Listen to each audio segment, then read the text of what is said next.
Bueno, sí, daros la bienvenida a todas y a todos los que os habéis conectado. Prácticamente había 200 personas interesadas en participar en este seminario y en esta presentación de esta guía de apoyo familiar a la vida independiente de las personas con discapacidad intelectual o del desarrollo, lo cual indica el interés que tiene esta presentación, esta guía, el trabajo que se está haciendo desde la Federación en este sentido y en este área y sobre todo también desde el grupo de expertos que hay constituido de expertos en vida independiente y asistencia personal, que si me permitís les querría agradecer pues, a todas las entidades y a todas las personas que habéis trabajado en el desarrollo de esta guía y en el desarrollo de este área.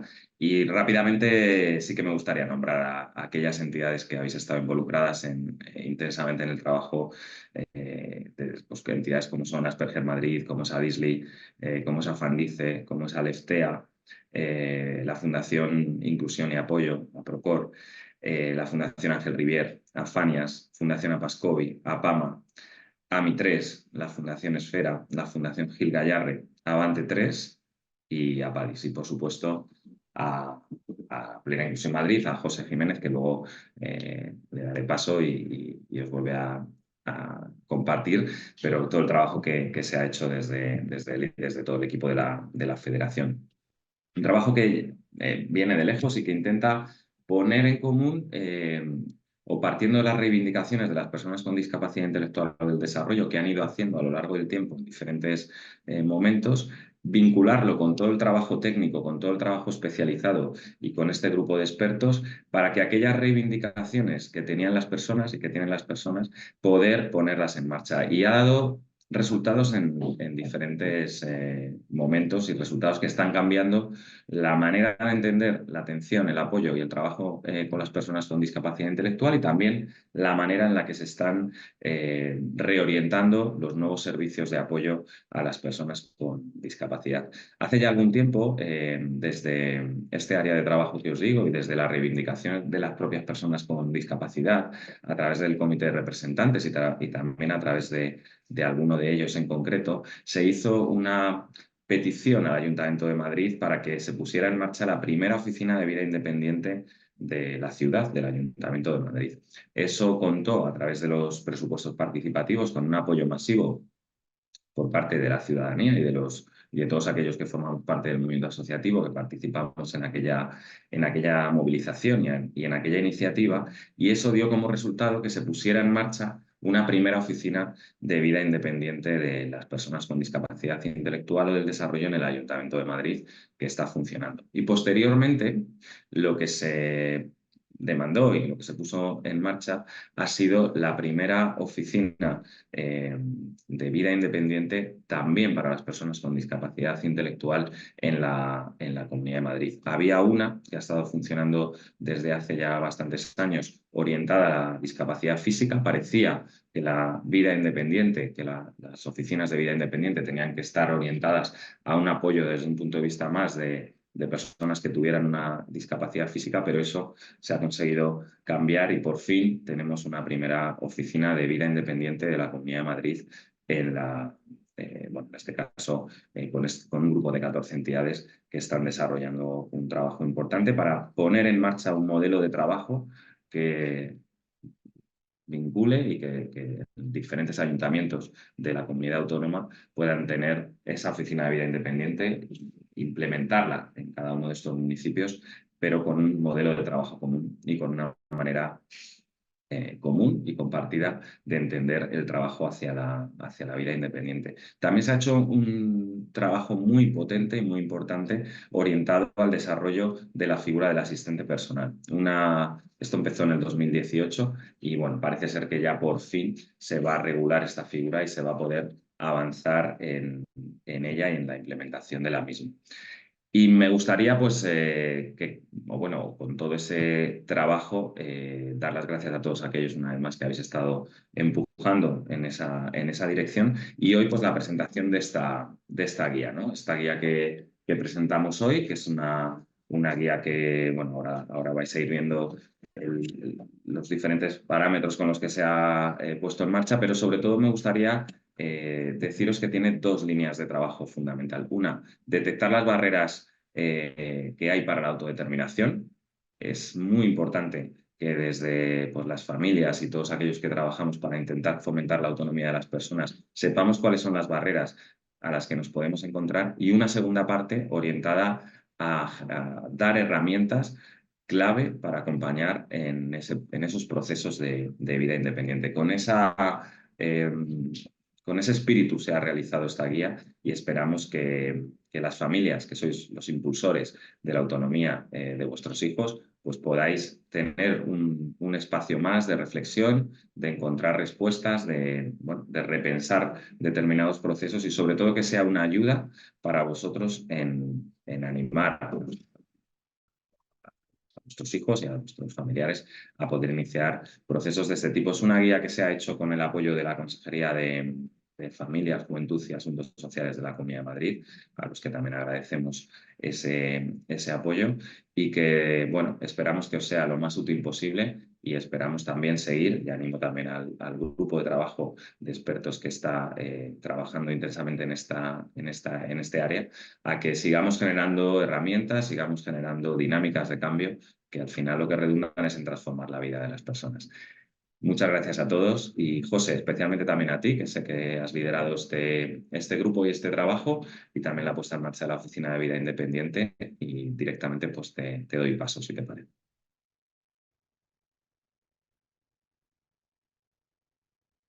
No sé si estás por ahí porque no te veo. Ah, mira, ya. Sí. Bueno, pues muchas gracias, Javier, por darnos la bienvenida.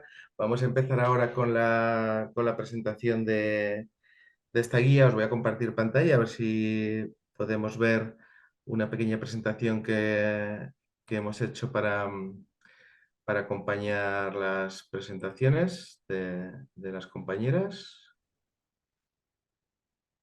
Creo que sí lo podéis ver, ¿verdad? Sí. Vale. Bueno, pues comentaros en primer lugar, a ver si nos deja, un poco lo que vamos a hacer durante esta presentación. Antes de nada, deciros que esta guía ya está publicada, que podéis descargarla y tenerla de manera completa, así que no tenéis que ir anotando cosas porque lo tenéis todo. Podéis acceder a ella en la página web de Plena Inclusión Madrid. Según entráis, hay un apartado de recursos, pinchéis en recursos y ahí está la guía para que la podáis descargar y la podáis utilizar.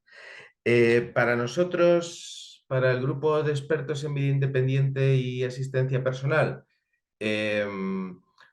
una cuestión que nos parece muy interesante de esta guía es que creemos que es muy útil principalmente para las familias de las personas con discapacidad intelectual, porque está orientada a ellas, pero también para los profesionales que trabajáis con familias en el ámbito de la vida independiente o en otros ámbitos. Creemos que, bueno, viendo también la gente que os habéis escrito, pues vemos un poco esos son los dos perfiles principales de la gente que estáis en la jornada, pero nos parece una herramienta muy interesante tanto para unos como para otras. Durante toda esta presentación, lo que os vamos a ir contando son los diferentes apartados y los diferentes contenidos que vais a poder ver en la guía. Y luego al final vamos a hablar de dos cuestiones que nos preguntáis muy recurrentemente las familias.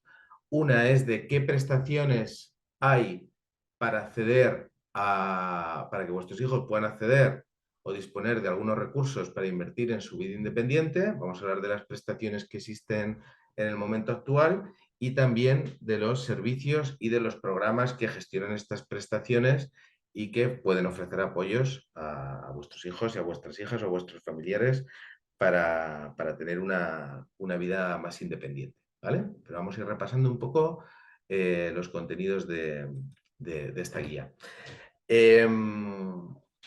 A lo largo de la guía lo que invitamos a las familias es a reflexionar sobre qué es la vida independiente, también a darnos cuenta de que los miedos y las barreras que muchas veces nos paralizan como familiares son cuestiones que no son propias de cada uno y cada una de nosotras, sino que son propias un poco de la naturaleza humana y de todas, ¿no? A ser conscientes de ellas, y también en la guía sobre todo lo que vemos son pautas y herramientas para solventar estos miedos, estas barreras, estas dificultades y poder apoyar a nuestro familiar de una manera adecuada para que vaya avanzando en su camino a tener una vida más independiente.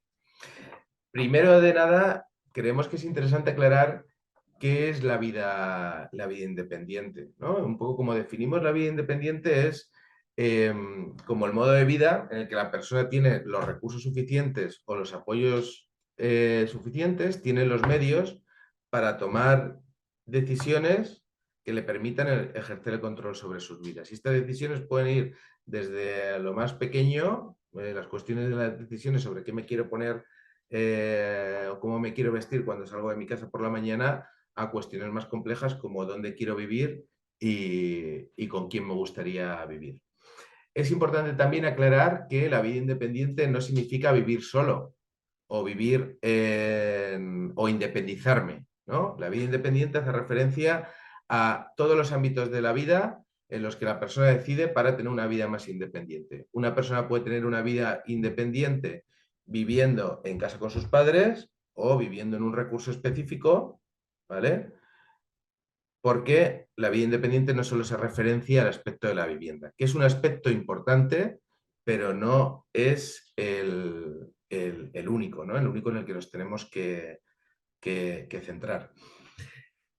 Al principio de la guía hablamos un poco del artículo de la Convención de la ONU que marca el derecho a la vida independiente. Para nosotros hay una cuestión muy importante en este artículo que refleja que el derecho a la vida independiente no es un derecho de unos pocos, no es solo un derecho que tienen las personas que son más autónomas o que tienen más posibilidades, sino que el derecho a la vida independiente es un derecho para todas las personas con discapacidad, todas las personas con discapacidad intelectual, independiente del nivel de apoyos que necesiten, independiente de la capacidad jurídica que tengan, y no se puede limitar este derecho a ninguna persona porque tenga más o menos necesidades de apoyo. Esto para nosotros es una clave porque es una cuestión que, digamos ahí como una interpretación de mucha gente que esto es un derecho que solo pueden hacer personas que tienen una alta autonomía y ni mucho menos ni en la práctica ni en el marco legislativo tampoco. Cuando hablamos de vida independiente hablamos de vida elegida y entendemos la vida elegida. Aquí ponemos el ejemplo de las viviendas. Una persona puede tener una vida independiente y vivir en una residencia o en un piso tutelado o compartiendo el piso con otras personas. Da igual el recurso en el que la persona viva siempre que ese modo de vivienda haya sido elegido por la persona y haya sido elegido por la persona en una situación de libertad para decidir. Y la libertad para decidir implica que yo tenga los recursos suficientes como para elegir una otra opción. Ahora mismo, cuando hablamos de la asistencia personal como alternativa para la vida independiente de las personas que viven en un recurso residencial, no podemos decir que la persona puede elegir entre un modo de vida y otro, porque la prestación de asistencia personal no está dotada con los recursos suficientes como para que la persona pueda desarrollar su vida con ese marco de apoyos. Entonces, lo importante es que las personas tengan los recursos para optar por una opción u otra, pero que en cualquiera de las dos opciones por las que opten, pues opten sabiendo que van a tener los apoyos necesarios. Y para terminar un poco mi intervención y no extenderme mucho, porque lo vamos a comentar al final, decíamos que hay recursos y servicios que prestan apoyos de vida independiente en el marco de la asistencia personal. Unos son los servicios de vida independiente de nuestras entidades federadas, los servicios de asistencia personal y las oficinas de vida independiente. Hay recursos que se dedican a prestar esos apoyos, no voy a hablar de ellos ahora porque luego os va a hablar más adelante Rebeca. Así que sin más, os voy a dejar con mi compañera Cristina, que os va a hablar de las historias de vida independiente.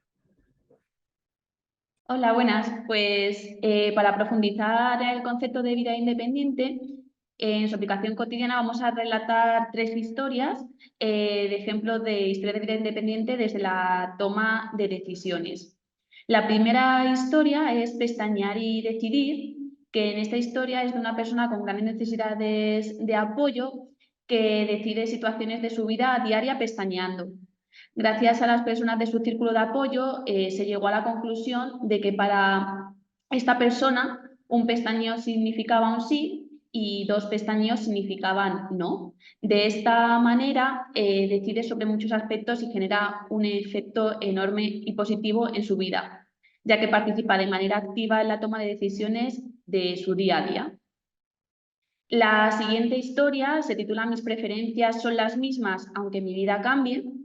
Y en esta, la persona protagonista de esta historia vivía en un piso tutelado junto a sus compañeros y los fines de semana se iba a su piso familiar con un profesional de apoyo.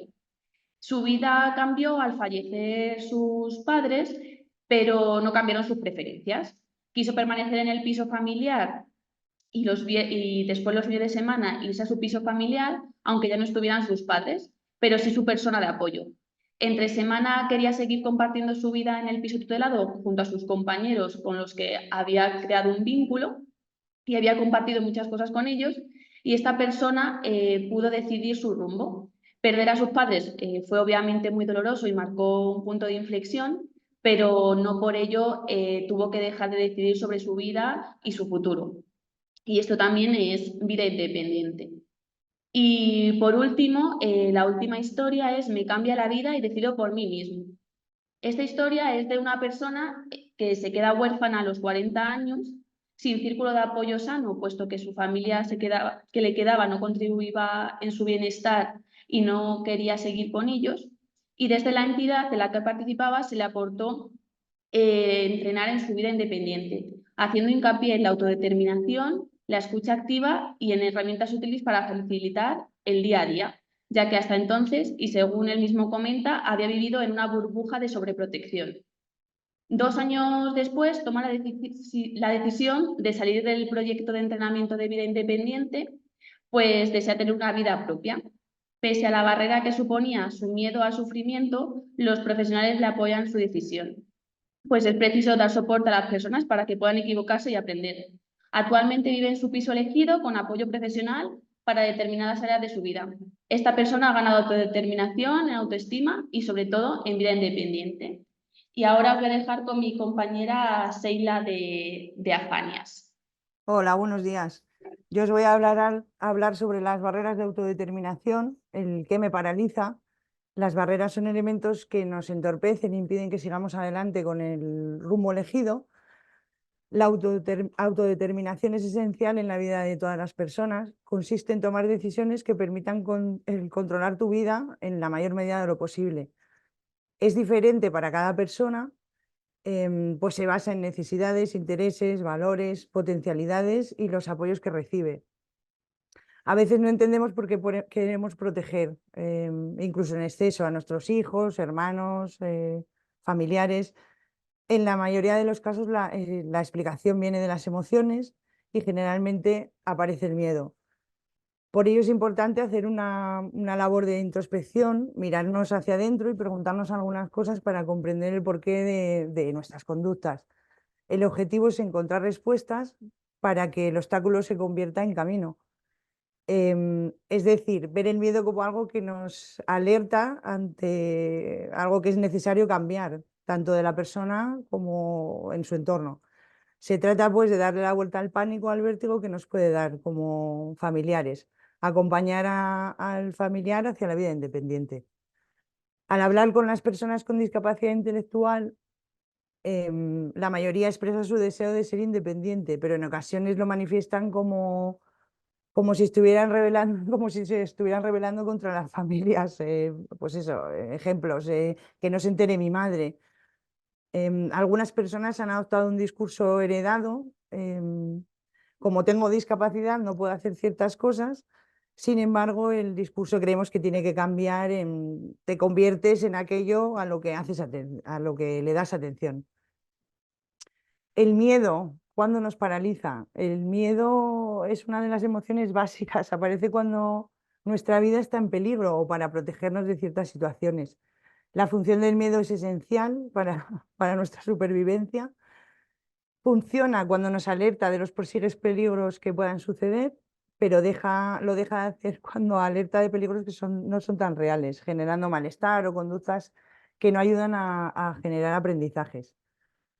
Cuando el miedo no es funcional, se convierte en un obstáculo importante para la vida, entendida como parte de esa autodeterminación. Es importante considerar que no se trata de que las personas se vayan de casa, que era algo que comentaba José antes, y dejarlos a su suerte, pasando a hacer algo de un día para otro. O sea, lo importante es que la persona con discapacidad intelectual o del desarrollo pueda elegir de tal manera que en el mayor número de decisiones que tome en su día a día sean tomadas por ella, en realidad, dándole un valor de utilidad para su propia vida. Sí que es verdad que hay algún ejemplo en las viviendas que podemos poner de familias cuando inician esos procesos de vida independiente, de los miedos a qué van a comer, miedos a si van a dormir por las noches. Bueno, todos esos miedos sí que es verdad que se superan. Hay un punto en el que tenemos que trabajar la confianza con las familias, también con las personas, evidentemente, y hacer un acompañamiento, yo creo que en paralelo es lo mejor. Entonces, nada, os dejo con mi compañero Marcos, que va a seguir explicándonos la guía. Y muchas gracias. Sí, buenos días, sí. Muchas gracias, Sheila. Buenos días, pues sí, en este punto la guía habla pues da ejemplos, habla de cosas concretas relacionadas con los miedos que puedan coartar las decisiones que nuestros hijos puedan adoptar, ¿no? Que al final es una de las primeras barreras que nos enfrentamos, yo creo que todos, ¿no? Habla de miedo, pues, al cuidado de la salud. Tendemos a pensar que, bueno, las decisiones que pueda adoptar sobre su propia salud no puedan ser las correctas. Poner un ejemplo como si incluso el familiar puede tener sobrepeso o, o el tipo de alimentación que está tomando no es la adecuada. Bueno, creo que a todos se nos plantean esas circunstancias, incluso a nosotros mismos, y la persona con discapacidad debe tener la capacidad de poder decidir también sobre ello, ¿no? Habla sobre la seguridad personal. Los miedos que tengamos sobre que las personas, nuestros familiares, puedan sufrir robo o puedan ser engañados por otras personas por simplemente tener discapacidad, ¿no? También es algo a lo cual nos podemos enfrentar todos y que nos puede ocurrir. Debemos dar las herramientas suficientes como para que puedan actuar ante esas situaciones. Uno de los aspectos que para mí también profundiza un poquito más la guía es sobre si el miedo a que las decisiones que adopten no sean adecuadas y pensar que las decisiones que adoptamos nosotros hacia ellos son siempre mejor, ¿no? En este aspecto habla de pensamos, ese miedo a pensar que no sepa cómo actuar ante ninguna situación ante las que nos podemos imaginar cualquiera de nosotros. Bueno, aquí nos aporta ideas o como pensar que debemos recordar que a la persona que siempre tiene que hacer la persona por sí solo, le podemos preguntar una vez que las ha hecho, ha actuado en determinadas circunstancias, qué dificultades ha tenido, a ayudarle a solventarlas. Eso seguro que le va a apoyar, le va a aportar a la persona una diferencia importante en cuanto a en el futuro a actuar ante situaciones similares. Finalmente, la guía nos habla del control. Si realmente, y reflexiona un poquito, ¿no? Realmente podemos controlar que no le pase a nuestro familiar ninguna circunstancia adversa. Realmente es así. Pues lo podemos controlar todo siempre. Si somos sinceros, cualquiera de nosotros pensaremos que no, ¿eh? Entonces, como familiar, ¿qué es lo que debemos hacer? Pues la guía nos aporta como idea y me parece como una conclusión bastante importante a tener en cuenta en relación con los miedos, es que nuestro trabajo hacia nuestro familiar tiene que estar enfocado a que la persona sea la que detecte los entornos, las personas y los lugares que puedan ser peligrosos por sí misma, para de esa manera pueda adquirir las habilidades suficientes para que en un futuro pueda enfrentarse a ellas por sí sola. Es decir, en el momento en que nosotros coartamos el poder de decisión de nuestro familiar, lo que estamos es contribuyendo a evitar que adquiera esas habilidades y no pueda detectar por sí mismo pues aquellos peligros a los cuales nosotros como familia podamos tener miedo y la persona no conozca. O sea, en este aspecto creo que nos da pautas en relación a ello. Y bueno, doy paso a mi compañero Alejandro, que va a continuar con la explicación de la guía. Gracias, Marcos. Muy buenas. Pues muy relacionado con esto que acabas de mencionar del control, ahora vamos a hablar de la sobreprotección, que al final, cuando nos preguntamos qué es la sobreprotección, podemos pensar que es proteger en exceso, pero lo que en realidad la sobreprotección siempre implica es la limitación de la autonomía de la persona, generando una dependencia hacia la persona sobreprotegida. Y además de esto, la sobreprotección conlleva toda una serie de secuelas, como por ejemplo el menor desarrollo en las habilidades sociales y la autoestima de la persona, o también la mayor probabilidad de sufrir estrés y ansiedad ante la falta de herramientas para afrontar problemas. Sabemos que al final el estrés surge cuando las demandas del entorno superan a las herramientas de la persona y al final la sobreprotección conlleva la limitación en el desarrollo de estas herramientas para resolver un poco las cuestiones que puedan surgir en el entorno. Otra de las cosas que conlleva la sobreprotección es el miedo a la autonomía. Al final, una persona que siempre ha sido sobreprotegida tiende a buscar seguridad en otras y sufre temor a tomar decisiones. Junto con esto también encontramos la tendencia a la pasividad. Es muy fácil que nos acostumbremos a que otras personas nos hagan las cosas si nos las llevan haciendo durante bastante tiempo. Y junto con esto se da también la baja tolerancia a la frustración. Entonces, ¿qué podemos hacer si no sobreprotegemos? Pues bueno, una de las alternativas a la sobreprotección es el intentar ser familias mediadoras en el desarrollo de habilidades adaptativas para que de esta forma fomentemos la autonomía de las personas. Esto ayudará, por un lado, a que nuestros familiares conozcan mejor sus capacidades y, por otro, a que asuman las responsabilidades y tengan confianza en sí mismos. Por lo tanto, es clave la figura de la mediación a la hora de intentar encontrar una alternativa a la sobreprotección. Porque al final también la sobreprotección tiene algunos errores, ya al margen de la discapacidad intelectual, tiene errores y cuestiones que pueden aplicarse al resto de la población. Cuestiones como, por ejemplo, el mantener un nivel elevado de supervisión y vigilancia, controlando cada movimiento que la persona hace, incluyendo incluso su propia intimidad. Otro de los elementos de la sobreprotección puede ser el mostrar dificultades para separarnos de nuestro familiar. Pues si bien es cierto que es difícil separarnos de familiares a los que queremos, un continuo temor al ver crecer a nuestro familiar y a darle esa libertad para que al final haga su proyecto de vida, lastra también su propio desarrollo. Luego también no se fomenta el comportamiento autónomo.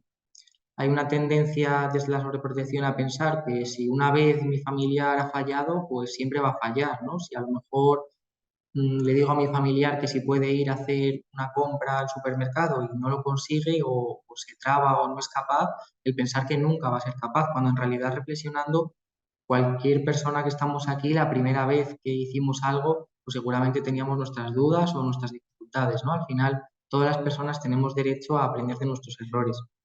Y luego también aparece un alto control con ideas como, por ejemplo, que somos totalmente responsables de lo que pueda ocurrirle a nuestro familiar, cuando en realidad haciendo esto quitamos un poco de agencia y de protagonismo en la vida de la propia persona.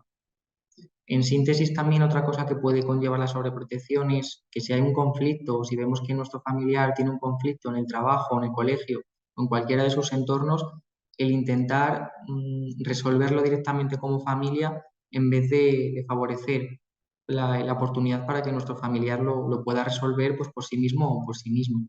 Y bueno, ahora para continuar le voy a dar paso a mi compañera Irene de Afandice. Buenos días, gracias Alejandro. Bueno, pues yo continúo con esas parte de las barreras que hemos detectado que pueden ser más un impedimento más grande a la hora de que las personas con discapacidad perdona, o del desarrollo tengan una vida independiente. Y es después de los miedos y de la sobreprotección, yo os voy a hablar de la sobreexigencia. En realidad, si pensamos en la exigencia, es positiva. La exigencia es un motivador, nos mueve a conseguir nuestros objetivos y nos da fuerzas para alcanzarlos, ¿no? Nos permite que eso que hemos ideado y a lo que queremos llegar, pues seamos capaces de conseguirlo. Nos genera nuevos recursos, ¿no? O saca lo mejor que tenemos dentro y nos hace que generemos nuestros propios recursos para conseguir esos objetivos. Por el contrario, la sobreexigencia no sería como un superpoder, no es como que yo no soy exigente, voy a ser súper exigente y lo voy a hacer muchísimo mejor. La sobreexigencia lo que hace es que pidamos a nuestros hijos, familiares con discapacidad, unos recursos que no tienen, ¿no? Y enfrentarlos a situaciones, como decía Alejandro, donde el entorno requiere de unos recursos que las personas no tienen.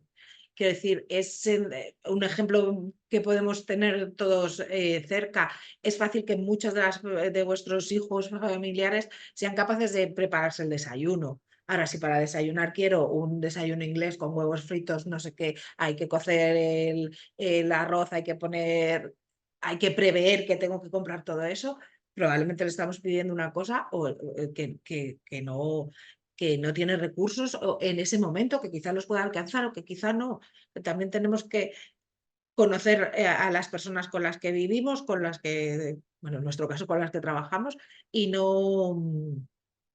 y saber los recursos con los que cuentan y no exigir más de lo que una persona nos puede ofrecer, porque nos vamos a caminos complicados con la frustración y el creerse que no son capaces de nada por haber fallado en una cosa, como decía Alejandro, de la compra, ¿no? Pues todos nos equivocamos. Y la sobreexigencia no genera esa capacidad de equivocarnos y de aprender, porque si nos estamos exigiendo siempre más y nunca llegamos, no podemos aprender y no nos permitimos equivocarnos, ¿no? Hay algo que a veces nos pasa mucho con las personas con discapacidad, y es el negarles a veces ese derecho a equivocarse, que vamos a ser sinceros y que todos nos equivocamos y aprendemos mucho de los errores, ¿no? ¿Qué creencias fomentan estas actitudes de sobreexigencia? Pues primero pensar que nuestra forma de ver el mundo es la única y verdadera, ¿no? Entonces, a veces lo que nosotros entendemos, cada uno de nosotros, de forma diferente sobre vida independiente, pues es lo que les pedimos o exigimos, incluso llegando a sobreexigir a nuestros familiares, nuestros hijos. Como os hemos dicho a lo largo de todo este rato que llevamos, y la guía lo comenta muchas veces, cuando hablamos de vida independiente no hablamos de vivir solo, ¿no? Sabemos que hay personas que por sus necesidades de apoyo no van a lograr vivir de forma independiente, cuando entendemos independiente como sola. Sí, independiente cuando entendemos que la vida independiente es una vida elegida.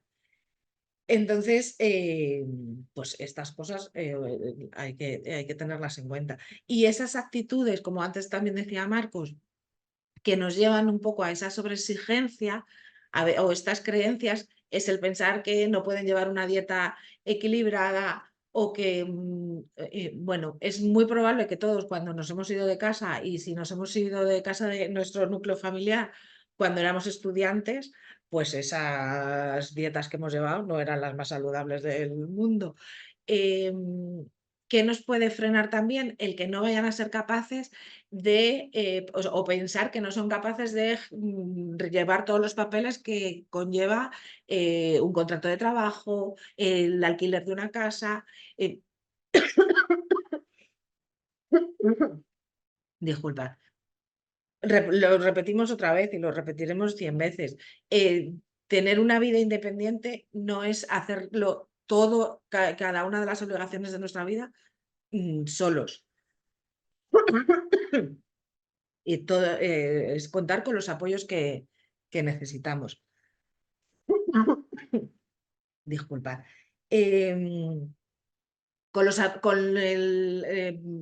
tareas burocráticas, con la dieta, con el empleo. Podemos tener muchos ejemplos en los que no vemos, en los que esa sobreexigencia nos haga que no intentemos y que no apoyemos a nuestro familiar hacia una vida más independiente. Y antes de ahogarme del todo, os voy a dejar con mi compañera Pilar, que sigue hablándonos de herramientas y de datos muy útiles. Gracias. Gracias, Irene. Espero que estés bien, bebe un poquito de agua. Vale. Bueno, pues yo voy a seguir hablando de las herramientas claves para acompañar a nuestros familiares en la vida independiente, ¿no? ¿Qué me impulsa? Una de las herramientas claves principales es la autodeterminación, ¿no? La toma de decisiones. ¿Qué es eso de autodeterminación, ¿no? ¿En qué se basa? Pues la autodeterminación es tomar decisiones que te permitan controlar tu vida en la mayor medida posible. Como ya hemos visto antes, que nos han ido comentando los compañeros, la autodeterminación es diferente para cada persona, ya que se basa en las necesidades, en los intereses, en los valores, en las potencialidades que tengamos y sobre todo en los apoyos que recibimos. Pero sí que tiene características comunes para todas las personas que no pueden faltar, ¿no? Estas características son como, por ejemplo, hacer elecciones. A lo largo del día tenemos un mogollón de elecciones, ¿no? Posibilidades de elegir, que muchas veces, pues porque vamos rápido, porque no paramos a reflexionar, nos damos cuenta que a nuestro familiar le damos pocas oportunidades de elección, ¿no? Como por ejemplo cuando vamos a un restaurante y bueno, poder elegir porque prefiere un plato y no otro, ¿no? También es importante la toma de decisiones. La toma de decisiones, igual, hay muchísimas decisiones que pueden tomar, como por ejemplo, qué ocio voy a hacer el fin de semana, ¿no? También tenemos que acordarnos, y súper importante para esta autodeterminación, el resolver problemas. Resolver problemas y sobre todo buscar soluciones a esos problemas, ¿no? Yo cuando, de las primeras veces que vine a Madrid, tampoco sabía cómo funcionaba lo del metro, y bueno, la primera vez que montas en metro y que no sabes cómo tienes que hacer, dónde tienes que ir, ¿no? Y dónde te tienes que bajar para ir a tal sitio al otro, claro que sientes miedo, ¿no? Sientes esa frustración del no saber, pero bueno, son cosas que vas aprendiendo y que con el apoyo vas superando y vas pudiendo resolver esos problemas, ¿no? Que tanto nos importan. Decidir conociendo las posibles consecuencias que pueden tener mis decisiones. Evidentemente, cuando tomamos una decisión y sabemos cuáles son esas consecuencias que te pueden acarrear las decisiones, bueno, pues te arriesgas a que esa decisión que has tomado pueda salir mal, ¿no? Pues, por ejemplo, cuando decides no ir al trabajo o no ir al colegio, esa consecuencia puede ser fatal y puede ser que me echen del trabajo, ¿no? Pero es algo que tengo que asumir, es una consecuencia. La autoconciencia y el autoconocimiento. El conocer lo que uno puede hacer y lo que sí que es verdad que necesitamos ayuda. Por ejemplo, una persona puede ir a comprar porque se le da bien pagar en efectivo y con el dinero exacto, pero sí que tiene dificultades o que necesita esa ayuda para calcular el cambio, ¿no? O habilidades de autodefensa. Las habilidades de autodefensa es decidir cómo reaccionar ante el engaño y el conocimiento de un desconocido o el abuso de una persona que sí que conocemos, ¿no? ¿Y por qué es bueno trabajar esto? Porque es bueno, pues fomentar la autodeterminación es apostar por el presente y por el futuro de tu familiar. Implica que tu familiar será independiente, y ser independiente, como ya hemos visto, no quiere decir que tenga que vivir solo, sino que, bueno, pues que elija cómo y con quién quiere vivir, ¿no? Y dónde, sobre todo. Pero si he tenido la posibilidad de elegir, ¿cómo podré decidir algo tan importante? Pues estas decisiones se se pueden hacer si hay una experiencia previa, ¿no? Si hemos vivido momentos de experiencia en los que basarte para poder elegir esto. ¿Y qué preguntas debo hacerme? Pues como por ejemplo, ¿cómo fue tu primera experiencia de vida independiente? Yo tenía claro con quién quería vivir porque he vivido con esa persona momentos anteriores, ¿no? Pues me he ido un fin de semana o me he ido unas vacaciones, ¿no? Y sí que tengo cosas en común con esa persona que me gusta compartir, ¿no? Conozco a la persona pues que es responsable o que es ordenada o que es tranquila, ¿no? Y para mí sería un buen candidato para poder pasar ese periodo, esa vida independiente con esa persona, ¿no? O también cómo apoyar a tu familiar a que tenga aprendizajes para que tengan una experiencia de vida independiente en un futuro, ¿no? Pues si la respuesta es que sí, que apoyo a mi familiar, pues enhorabuena porque el esfuerzo seguramente tenga una recompensa, ¿no? Tenemos ya un camino previo bastante conseguido. Pero si la respuesta es que no, pues entonces necesitamos poner en práctica todo esto que estamos hablando, ¿no? Necesitamos que haya un apoyo y que el apoyo, que le ayudemos en la autodeterminación, ¿no? Y también que las experiencias que ya hemos vivido, ¿no? Que lo que estábamos hablando, cómo elegir, pues elegimos, por ejemplo, cuando vamos al cine, ¿por qué elegimos una película y no otro? Pues porque hemos vivido y hemos visto ya diferentes géneros de película en los cuales eso te hace aprender y te genera un aprendizaje de por qué quiero ver una película y no otra. Por ejemplo, yo no quiero ver ninguna película de miedo pues porque he vivido momentos en los que he ido a ver una película con amigos y bueno, pues me ha dado mucho miedo, así que esas experiencias te hacen saber lo que quieres y lo que no quieres en la vida, ¿no? Y ahora vamos a seguir dando paso a Irene de Alestea y que nos siga explicando la guía. Gracias. Gracias, Pilar. Buenas. La guía también plantea, haciendo la pregunta de cómo apoyas a tu familiar a que haga elecciones basadas en sus gustos. Es importante ser consciente de que si no tenemos opciones de elección, probablemente terminaremos optando siempre por lo mismo. Es verdad que hay personas que tienen mayores dificultades para elegir, pero hay alternativas. Se pueden proponer 2 opciones, puedes utilizar objeto real, puedes utilizar claves visuales. Otra de las preguntas que te plantea es que si apoyas a tu familiar para que tenga aprendizaje sobre la experiencia en el trabajo. Apoyar implica el dejar que tu familiar se haga responsable de las consecuencias, pero puedes apoyarle haciendo un análisis sobre lo que ha podido suceder, proponiendo alternativas para solucionarlo, acompañándole en la emoción que está sintiendo al asumir esa consecuencia.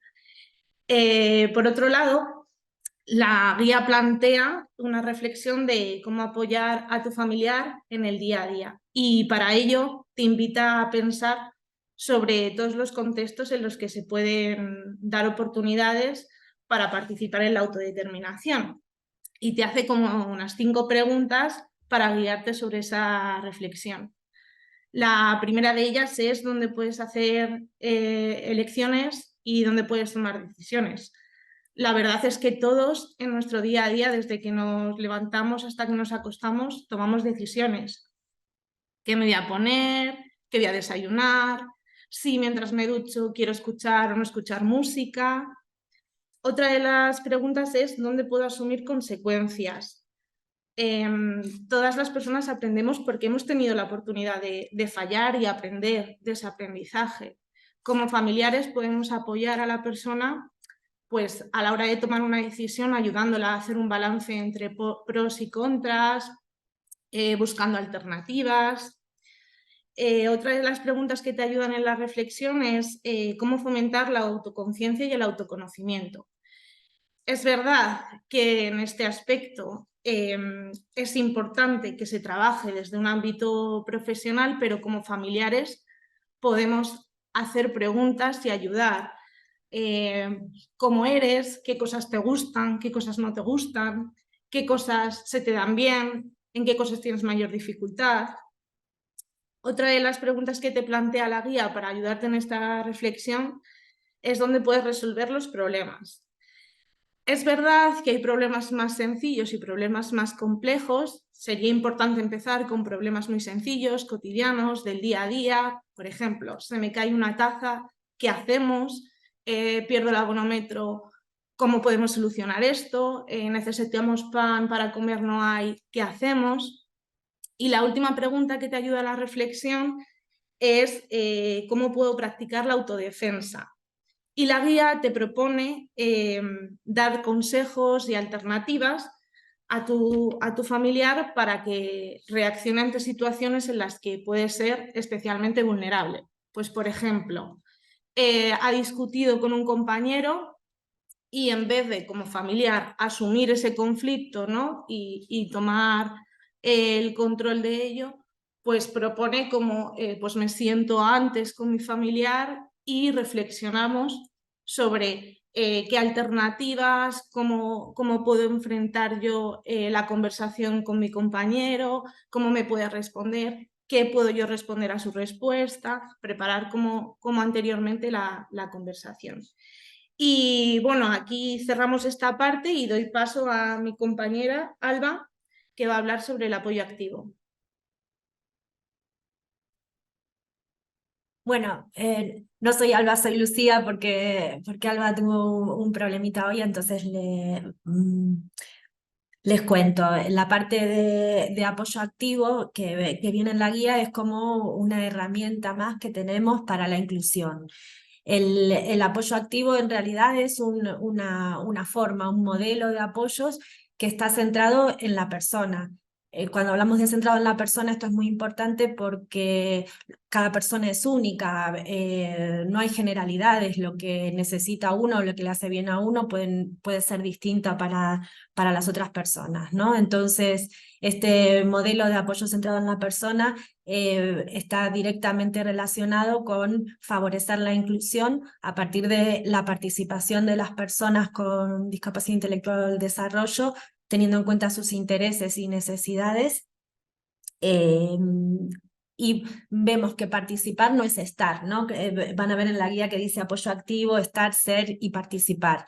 Muchos de nosotros podemos estar quizás escuchando esta conferencia de fondo y por tanto no estamos participando si estamos con nuestro foco de atención puesto ahí, si es de interés, si es significativo para nosotros. Entonces, bueno, el modelo del apoyo activo es un modelo general en el que participan todas las personas de la sociedad, tanto las personas que dan sus apoyos profesionales en los servicios o en los centros, como las familiares y todos, de todas formas podemos trabajar desde allí, ¿no? Y la clave del apoyo activo es dar el apoyo justo y necesario para participar con éxito en las cosas que son de interés y significativas para la persona, ¿no? Sobre todo en las cuestiones de la vida diaria, en realizar actividades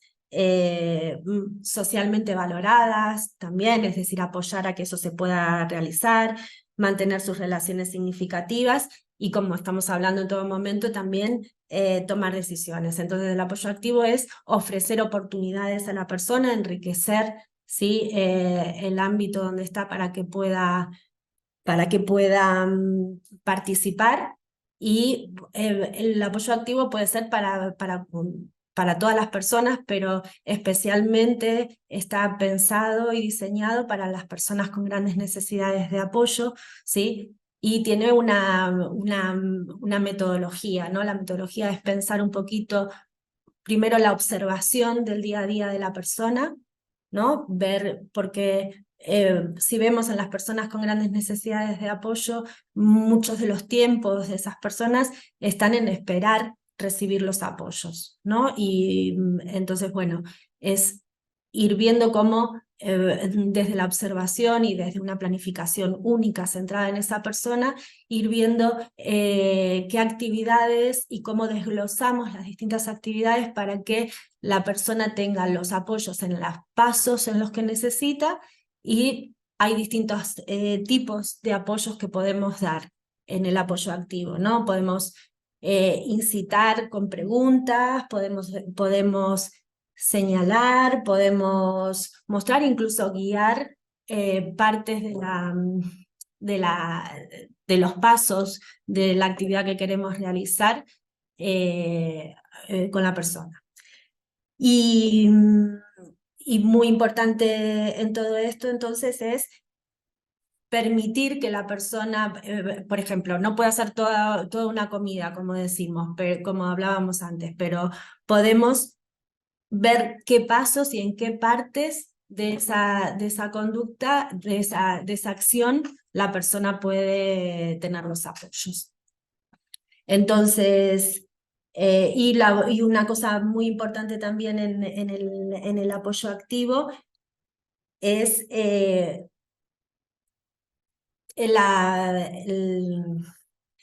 el refuerzo, ¿no? El que sea interesante, y nosotros podemos ver muchas veces cómo vemos si una persona con grandes necesidades de apoyo está participando en una actividad. En comer, por ejemplo, ¿no? Hay un ejemplo lindo que pone aquí en la guía que lo muestra, es: yo puedo estar comiendo y recibiendo la comida, me están dando y estoy mirando un punto fijo y no estoy ahí, o puedo estar, ¿no? Por eso es el concepto de estar, ser y participar. Estar allí es que la persona con la que me está apoyando me está mirando, estoy conectando con los sonidos, con el cuerpo. Hay muchas formas, ¿sí? Como decía, contaba la historia al principio nuestra compañera, el tema de con un pestañeo, ¿sí? Estoy pudiendo participar y estar en la situación. Entonces, bueno, creo que lo más lindo del apoyo activo es que es una metodología en la que todos podemos participar para lograr la inclusión, y que se basa fundamentalmente en algo que nosotros todos podemos mejorar para la inclusión, que es vernos como personas únicas, que necesitamos conocernos, vernos y entendernos, y la paciencia, los pasos, la no prisa, ¿no? La no prisa, y darnos ese tiempo para hacer las cosas. Los invito también a que a los que les interesen, tanto profesionales como familiares, está la guía de apoyo activo, ¿sí? Que pueden descargar de la página de Plena, donde la verdad que hay un trabajo muy completo de un grupo de aprendizaje, donde todos los profesionales están trabajando para mejorar este modelo de apoyos, que sería importante que pudiéramos tener en todos nuestros ámbitos para lograr una sociedad más inclusiva y que nuestras familiares también se sientan mejor. Es una herramienta. No sé, les doy paso a la persona que sigue, que creo que es Nerea. Gracias, Sofía. Muy bien. Nada, pues bueno, seguimos ya para acabar, de las herramientas que en la guía nos muestran para apoyar la vida independiente, que ya han estado hablando las compañeras, pues ahora Lucía con el apoyo activo y anteriormente con la autodeterminación. La guía nos habla de una última herramienta, que es la escucha activa, y bueno, como ahí vemos, pues dice: te oigo y te escucho, ¿no? Yo creo que esto es lo más difícil, el escuchar, ¿no? Porque lo oímos es fácil, pero escuchar es más difícil, y por eso hablamos de esta escucha activa, ¿no? ¿Qué significa? Empezamos por qué significa la escucha activa, y al final es estar psicológicamente disponible para esa persona, estar atento a lo que la persona nos está contando, sin estar pensando en cosas que vamos a hacer después, sin estar esperando con impaciencia a que acabe para luego contestarle, ¿no? O estar distraído en cosas mías, en cosas de mi vida, ¿no? ¿Por qué va a ser buena el poner en práctica esta escucha activa? Nos va a permitir no solamente oír a la persona, sino nos va a permitir poder entender cómo la persona está, poder saber cómo se encuentra emocionalmente, poder comprender más sus necesidades, poder empatizar con ella, ¿no? Y todo esto nos va a ayudar, nos va a servir para devolver a la persona el apoyo que realmente necesita. Si yo estoy pendiente de su parte emocional, de lo que me está contando, estoy empatizando con ella, voy a poder comprender mucho más a la persona y voy a poder, por tanto, identificar ese apoyo de manera eficaz que puedo ofrecerle. Para saber si en el día a día estoy poniendo en práctica esta escucha activa, la guía nos ofrece unas preguntas que podemos hacernos, que podemos preguntarnos para saber si en el día a día, cuando hablo con mi familiar, o con cualquier persona, estoy poniendo en práctica esta habilidad de escucha activa. Lo primero que nos tenemos que preguntar es si estamos aquí, estamos en el presente, estamos escuchando, o estoy pensando en qué me voy a poner mañana, en la cena de esta noche o en lo que voy a hacer esta tarde. También otra pregunta importante es, ¿realmente estoy escuchando lo que la persona me está diciendo o yo ya tengo preparado mi opinión, el consejo que le voy a dar? ¿Voy a estar constantemente esperando lo que dice para corregirle, para darle mi opinión, para contestarle? A veces también que tenemos que preguntar, estamos un poco a la defensiva, ¿no? De no me está gustando esto y quiero estar todo el rato contestándole. También otra pregunta que nos dice es ¿cuánto escuchas y cuánto hablas, ¿no? Cuando estás con tu familiar. Si tú te paras a pensar de una conversación, ¿quién está hablando más? ¿Estás hablando más de lo que escuchas? Ahí la escucha activa a lo mejor está fallando. También cosas importantes, ¿no? ¿a qué doy más importancia? ¿A lo que me está diciendo o a lo que yo creo? A veces quedamos por hecho que sabemos lo que a la persona le viene bien y que vamos a dar más prioridad o más importancia a lo que yo creo que a lo que realmente me está diciendo la persona. Pues no sé, ¿no? Por un ejemplo, como no vamos a ver esta película de miedo porque como sé que no te gustan, porque luego lo pasan mal, pues mejor vemos esta otra, de risa o de cualquier otra temática, ¿no? Estas preguntas que nos plantea la guía nos sirven para que todos podamos como hacerlas e ir contestándonos y saber realmente si estoy poniendo en práctica esta habilidad de la escucha activa. Y luego, por último, nos hace una pregunta de cómo podemos apoyar, ¿no? Bueno, esas claves de cómo realmente puedo apoyar a mi familiar desde esta escucha activa, ¿no? En el día a día. Tenemos que tener en cuenta una cosa importante, que cuando nosotros estamos comunicando, a pesar de que no hablemos, también estamos comunicando, sigue habiendo comunicación, ¿no? Es importante tener en cuenta estos silencios, porque hay veces que los silencios pueden ser buenos, pueden darnos lugar a un espacio de reflexión, a poder reflexionar, pensar lo que voy a decir, pero depende de cuándo vengan esos silencios. Si vienen después de hacernos alguna petición, de compartir alguna necesidad, de compartir mis emociones, estos silencios ya no son de ayuda, sino que estos silencios van a ser muy dolorosos, van a ser perjudiciales para la persona. ¿Por qué? Porque al final, si la persona me está pidiendo algo, me está demandando o está expresando una necesidad y yo no le contesto con un silencio, que también es una contestación, ¿no? La persona va a interpretar como que no estoy dando valor a lo que me está pidiendo, no me está importando su necesidad. Si él expresa una emoción y yo también le contesto con un silencio, su interpretación va a ser de que esa emoción no es válida o que incluso no tenía que haber expresado esa emoción, ¿no? Por tanto, es importante tener en cuenta que estos silencios también son una respuesta de comunicación y que también hay veces que pueden perjudicar. Por eso es importante tener en cuenta también cuándo necesito hacerlo y cuándo tengo que dar una contestación. Nos habla de algunas respuestas o de algunas claves para poner en práctica esta escucha activa. Y hay una cosa importante que al final es mirar a la persona cuando me está hablando. Evitar estar con el móvil, estar escribiendo cosas, porque eso la persona recibe como que no le estoy dando importancia. Sin embargo, si estoy mirándole, sí que me tiene como más presente, ¿no?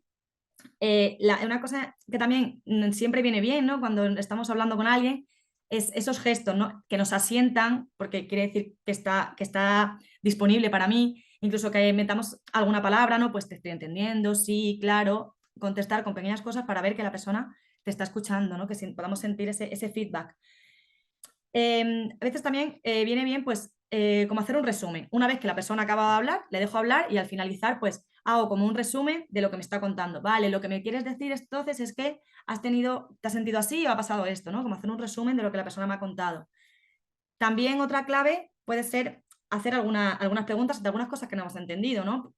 ¿Con esto me querías decir esto? Para no dar por hecho, a veces damos por hecho cosas y si no nos queda claro, pues preguntamos. Es una forma también de estar en la conversación y de seguir favoreciendo esa escucha activa.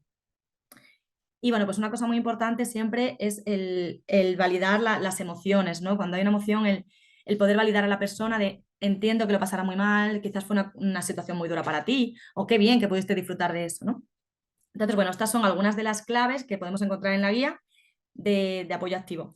También tenemos acceso a un texto de escucha activa y empatía, que a lo mejor si alguien quiere seguir sabiendo más, pues puede leerlo. Y además, pues es importante también conocer que es una habilidad que se puede trabajar y que podemos todos desarrollarla. Y bueno, en la guía nos vamos a encontrar al final una bibliografía, que donde vienen pues, diferentes artículos, donde hemos ido sacando toda esta información que viene detallada en la guía y algunos enlaces de interés.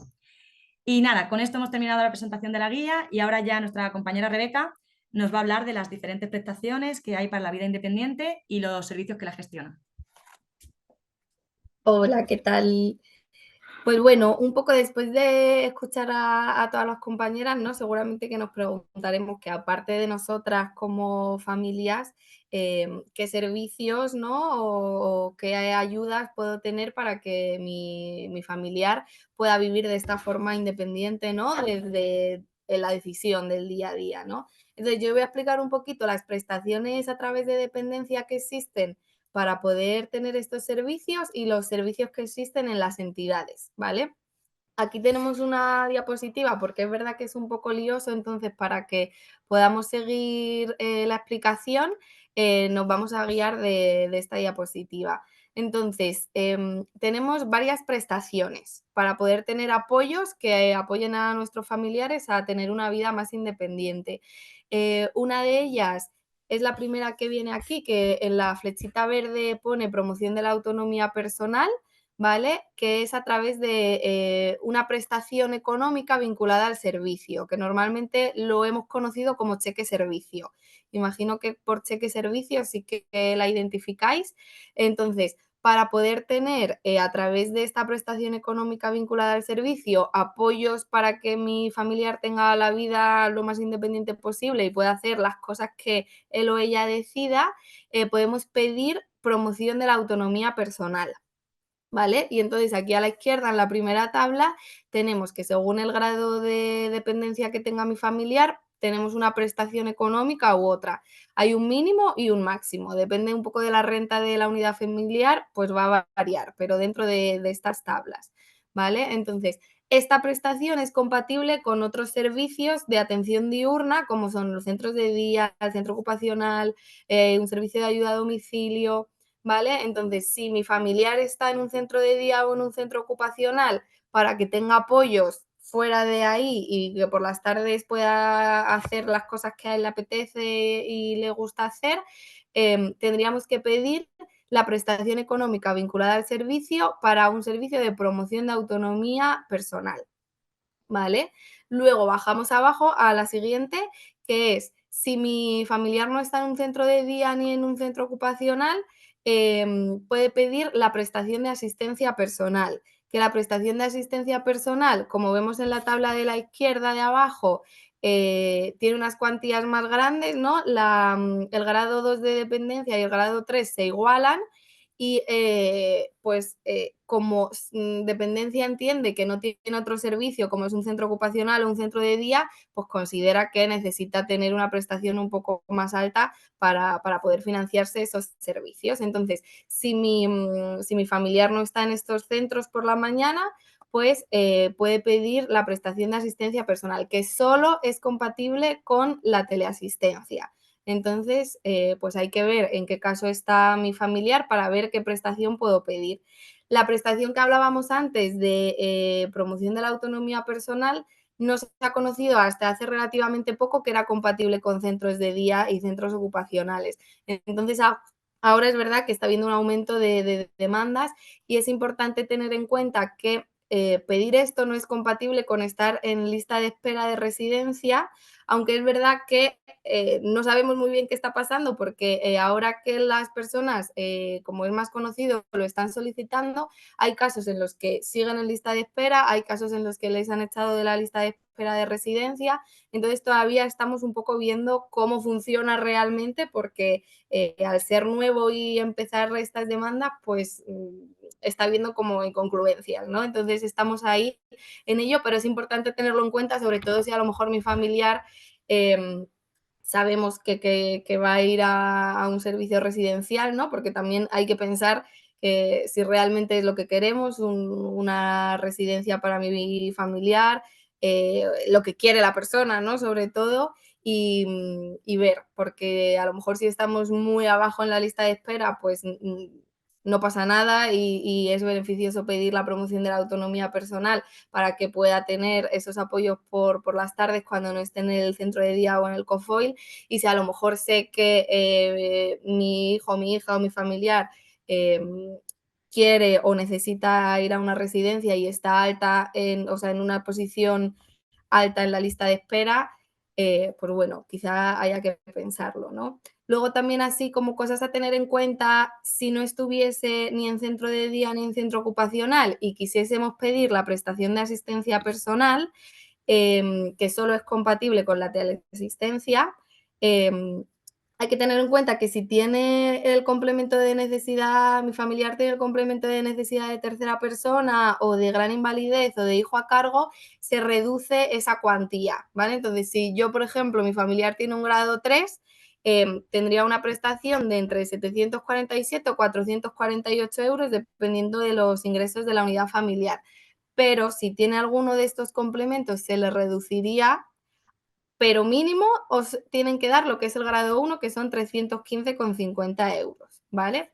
Entonces, ahora, pregunta, ¿cómo puedo yo conseguir estos servicios? Pues a través de servicios de las entidades que ofrecen tanto prestación de asistencia personal como promoción de la autonomía personal. Entonces, existen varios servicios. Uno de ellos es la Oficina de Vida Independiente, que lleva poquito funcionando, que es el grupo motor de esta Oficina de Vida Independiente de la Comunidad de Madrid, que gestiona Plena Inclusión.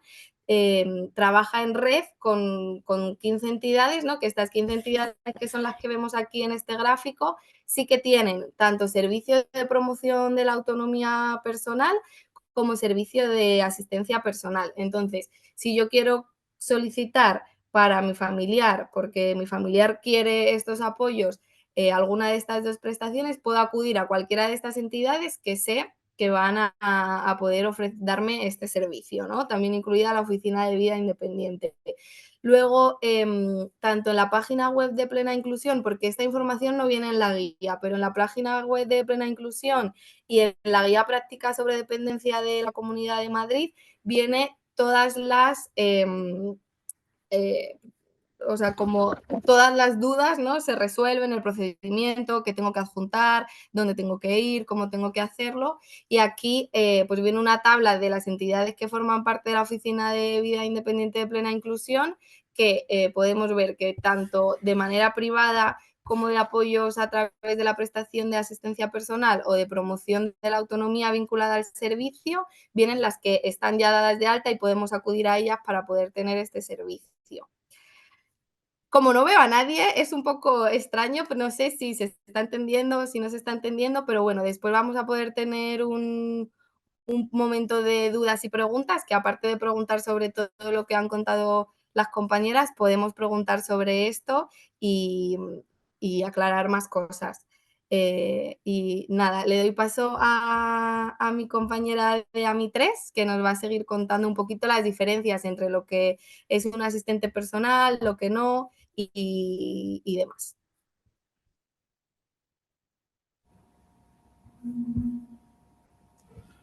Hola, buenos días. No sé si se nos escucha. Está Lucía de APROCOR, de Fundación Inclusión y Solidaridad APROCOR también por ahí.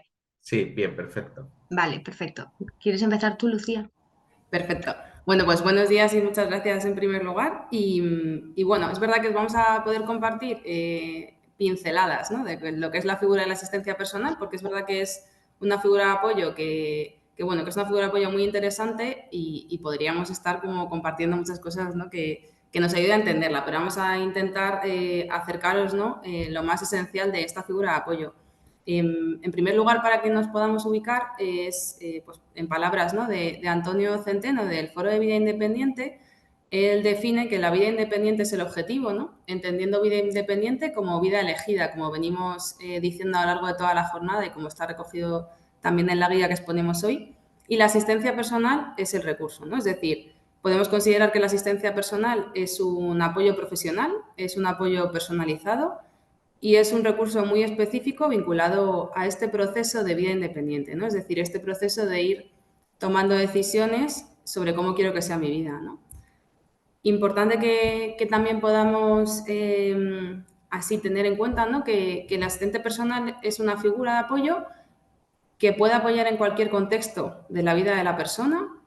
Es una figura de apoyo que está pensada y diseñada para apoyar a cualquier persona, es decir, independientemente de las necesidades de apoyo que tenga la persona, esta figura es para ella, ¿no? También es importante que hay ciertas premisas, ¿no? O criterios que hacen que esta figura se diferencie de otras, ¿no? Más adelante May nos va a hacer diferencias con figuras específicas, pero cuando hablamos de asistencia personal es importante que tengamos en cuenta que es una relación profesional, es decir, que es un profesional o una profesional quien realiza este apoyo, que debe haber un contrato, ¿no? Un acuerdo que defina en qué cosas concretas va a apoyar el asistente o el asistente personal a la persona y va a tener ese rol como de jefe de la persona, ¿no? Es decir, quien tiene que tener el control de los apoyos que recibe es la propia persona que contrata al asistente personal. Y es importante también que, aunque es una figura de apoyo que puede apoyar en cualquier contexto o ámbito de la vida de la persona, es decir, puede apoyar para el tiempo libre o para actividades de ocio, puede apoyar en el transporte público para moverse de una parte a otra de la ciudad, del pueblo, del barrio, ¿no? Puede apoyar dentro del hogar familiar o del hogar personal o en cualquier contexto de la vida de la persona, pero hay una cuestión muy interesante cuando hablamos de la asistencia personal, que es ese vínculo concreto, ¿no? a la toma de decisiones, ¿no? Venimos hablando mucho de la toma de decisiones durante todo este seminario y durante la guía se recoge diferentes claves, pero es importante que la asistencia personal, una de las funciones claves es acompañar ese proceso de toma de decisiones de la persona desde lo más cotidiano, como decíamos anteriormente, a decisiones que puedan ser más trascendentales, ¿no? Entre esas decisiones, por ejemplo, está que la propia persona define o decide quién le apoya, ¿no? Por lo tanto, es importante cuando hacemos este proceso de selección de la asistencia personal que pueda tener varias opciones para poder elegir quién es la persona que desea que le apoye, ¿no? También, por supuesto, el apoyo concreto que realiza el asistente personal o el asistente personal en el ámbito de vida de la persona tiene que estar diseñado por la propia persona. Por lo tanto, va a responder a ese proyecto de vida o a ese plan personal, es decir, a lo que la persona quiere que suceda en su vida, ¿no? A dónde, cómo y cuándo también quiero recibir estos apoyos para conseguir esos objetivos o esa vida que yo quiero tener. Es importante también cuando hablamos de toma de decisiones y de este proceso, como decíamos al principio, es un apoyo que está diseñado para cualquier persona independientemente de las necesidades de apoyo que tenga. Por lo tanto, tendremos en cuenta que habrá decisiones que la persona podrá tomar de manera directa y otras que tomará de manera indirecta. Por lo tanto, es importante que podamos tener diferentes recursos para poder recoger esos intereses y esa voluntad de la persona y contar también con otras personas que puedan ser parte, pues, de ese círculo de apoyo de la persona, esas personas que me conocen y que me quieren, ¿no? Que me conocen profundamente y que van a poder traducir o interpretar mi voluntad, ¿no? Es decir, poder generar escenarios para poder facilitar ese proceso de toma de decisiones. Y entre ellas, una de las personas que puede facilitar este proceso puede ser la figura de la asistencia personal. Por lo tanto, es una figura que pretende mejorar la calidad de vida de las personas, fomentar este proceso de vida independiente, su autodeterminación, como decíamos anteriormente también, su autonomía. Y, en definitiva, también es importante cuando hablamos de este proceso que va a ser un profesional o una profesional que también esté en ese equilibrio, ¿no? de apoyar y acompasar ese proceso de aprendizaje en la toma de decisiones, que la persona cada día pueda ir controlando más lo que sucede en su vida, con los apoyos, por supuesto, que necesiten cada uno de sus procesos y que también es importante, como también reflejábamos antes, que es un proceso que también se va aprendiendo en esa toma de decisiones, ¿no? Que también habrá momentos en los que habrá que equivocarse para aprender de esos propios errores, pero sí que es interesante que tengamos en cuenta que ese proceso también va a velar, ¿no? Por responder a los intereses y las necesidades de la persona sin dejar desprotegida a la persona tampoco, ¿no? Cuando hablamos de toma de decisiones a veces tenemos un poco ese vértigo, pero es importante que va a velar también por la seguridad, ¿no? y la salud de la persona. Y por no extenderme más, os dejo con May para que nos pueda diferenciar un poco cuáles son las claves entre asistencia personal y otras figuras de apoyo. Bien, gracias, Lucía. Pues nada, yo cojo un poco el hilo de Lucía y para poder explicaros a lo mejor diferencias con otras figuras profesionales, nos centramos como en 3 ejes, ¿vale? Que ha ido comentando Lucía. 3 claves que definen un poco la asistencia personal y que marcan la diferencia con otras figuras pueden ser esta parte de fomento de la toma de decisiones de la persona desde el minuto 1, desde el momento previo a que llegue la asistencia personal. Está la parte de la flexibilidad, en todos los sentidos, flexibilidad en cuanto a horarios, flexibilidad en cuanto a servicios o ámbitos de la vida en los que apoya y flexibilidad también en cuanto a necesidades, porque tú puedes tener como persona con discapacidad un asistente personal hoy, a día de hoy, 1 de marzo, te está echando mano o está dándote apoyo para unos aspectos y a lo mejor dentro de un año no son esos mismos ámbitos en los que tú necesitas apoyo y la figura de la asistencia personal pues va flexibilizando con eso. Y luego lo que es fundamental es la parte de atención centrada en la persona. Partimos de un servicio personalizado en el que la figura es el centro, ¿vale? Y es quizá el eje principal que lo distingue de otras figuras, ¿vale? Partiendo de la base de la toma de decisiones, como os comentaba Lucía, siempre es la persona quien decide quién es su asistente personal. Entonces, bueno, lo vamos a diferenciar de cualquier otra figura del ámbito sociosanitario, de un técnico sociosanitario, de un auxiliar o un auxiliar de ayuda a domicilio, de un profesional de un taller de COFOI, en el que es la persona quien decide exactamente entre, a lo mejor a veces, entre profesionales que se le presenten o un profesional propio de su elección, sea él quien lo decida. Es una figura profesionalizada, como os decía Lucía, ¿vale? El asistente personal no es un familiar, se ejerce un contrato. En el caso de la asistencia personal, otra diferencia que marca con respecto a otras figuras profesionales es que es o bien la persona o bien la entidad quien contrata directamente al profesional de asistencia personal, pero siempre es la persona quien elige. En el caso de quienes estéis aquí como familiares, pues si pensáis en vuestros familiares con discapacidad, en profesionales que están en su red de apoyos, normalmente esos profesionales están contratados por las entidades directamente y no son vuestros hijos, vuestros hermanos quienes deciden la figura, ¿vale?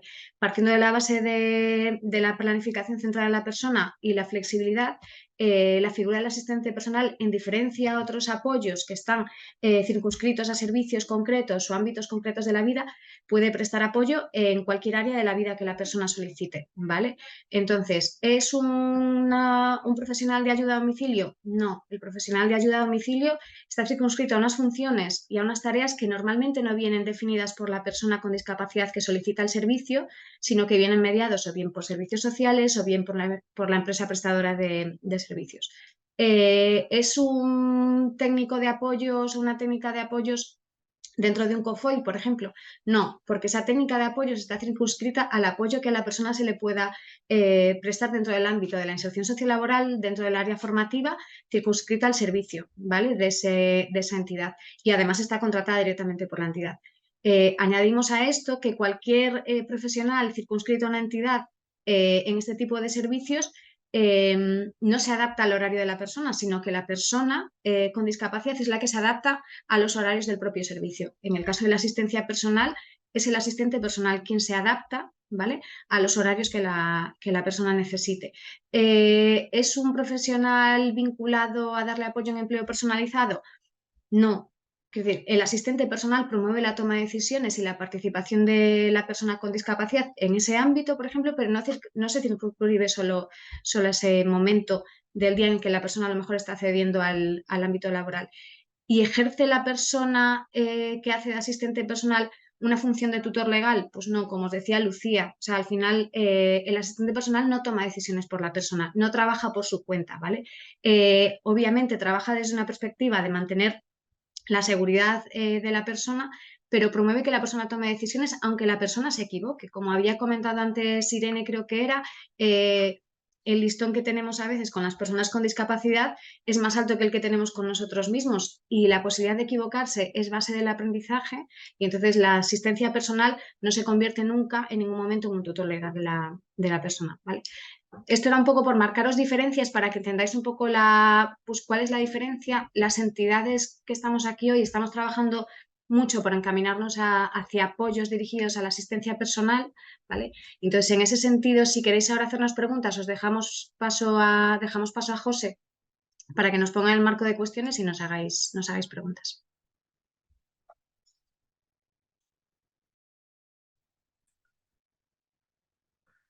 Bueno, pues muchas gracias a todas por vuestra maravillosa presentación. Queríamos en este ratito final escuchar algunas preguntas que nos podéis formular. Para hacer las preguntas podéis levantar la mano y lo que hacemos es abriros el micrófono, ¿vale? Por ejemplo, tenemos una primera pregunta de Miguel Ángel García. Entonces te voy a activar el micrófono, Miguel Ángel, para que nos la pueda formular. ¿Me escuchas? Sí. Sí, mira, mi pregunta es la siguiente. Respecto al asistente personal, he escuchado que tiene que ser una persona vinculada a la entidad, ¿no? O contratada. Entonces quería saber si existe la posibilidad de ser una persona vinculada a una entidad, pero trabajar de manera voluntaria. Bueno, contesto un poco. No sé si he entendido bien la pregunta. El asistente personal es una figura profesional. No siempre tiene por qué ser contratado por una entidad. Es decir, una persona directamente, una persona y su familia pueden contratar al asistente personal, incluso a través de la prestación de dependencia se puede recibir la prestación de dependencia de asistencia personal y justificar con el asistente personal que tienes contratado tú a nivel particular esa prestación, ¿vale? El tema es que muchas veces a muchas familias pues esto nos supone un mundo, ¿no? Tener que dar de alta a alguien, hacerle un contrato, pedirle a ese alguien que esté dado de alta en un registro de la Comunidad de Madrid para poder trabajar como tal, etcétera, ¿no? Entonces, por eso muchas veces pues lo que más prolifera es la figura de la entidad como mediador entre la persona y el asistente personal para hacer todos esos trámites, aparte de para hacer un seguimiento, ¿no? del trabajo que está realizando. Entonces, eso por un lado. Por otro lado, el asistente personal es una figura profesional, o sea, no es una figura voluntaria. Yo no conozco no conocemos casos de asistentes personales que estén desarrollando su labor de manera voluntaria. O sea, en todo caso son figuras profesionales contratados, sí. Muchas gracias. Vale, pues tenemos también a Asia Martínez. Te vamos a abrir el micrófono para que nos formules la pregunta. A ver si... Hola. Hola, ¿qué tal? Vale, bien. Que muy interesante todo lo que habéis dicho, por cierto. Yo quería preguntar más o menos el precio de estos asistentes personales, ¿en torno a cuánto está? Vale. Y luego también, ya porque va unido, como has comentado antes a la otra chica, puedes pedir la ayuda y como justificar que tienes el asistente personal, imagínate que lo haces de forma privada, entonces tú le pagas y justificas esto. Para recibir esta ayuda tienes que justificar que hay un servicio de asistente personal detrás, sea como sea que lo contrates. Bueno, a ver, para pedir la ayuda tienes que presentar dos cosas fundamentalmente. Una es el contrato, y el contrato, si tú tienes un asistente personal contratado de manera privada, pues presentas ese contrato, ¿vale? Si tú estás recibiendo el servicio de asistencia personal a través de una entidad, ¿vale? Pues presentas el contrato que te haga esa entidad o la factura, ¿vale? Eso por un lado. Entonces tienes que presentar el contrato, que lo vas a tener, lo tengas de manera privada o no, y tienes que presentar un plan individual de vida independiente, ¿vale?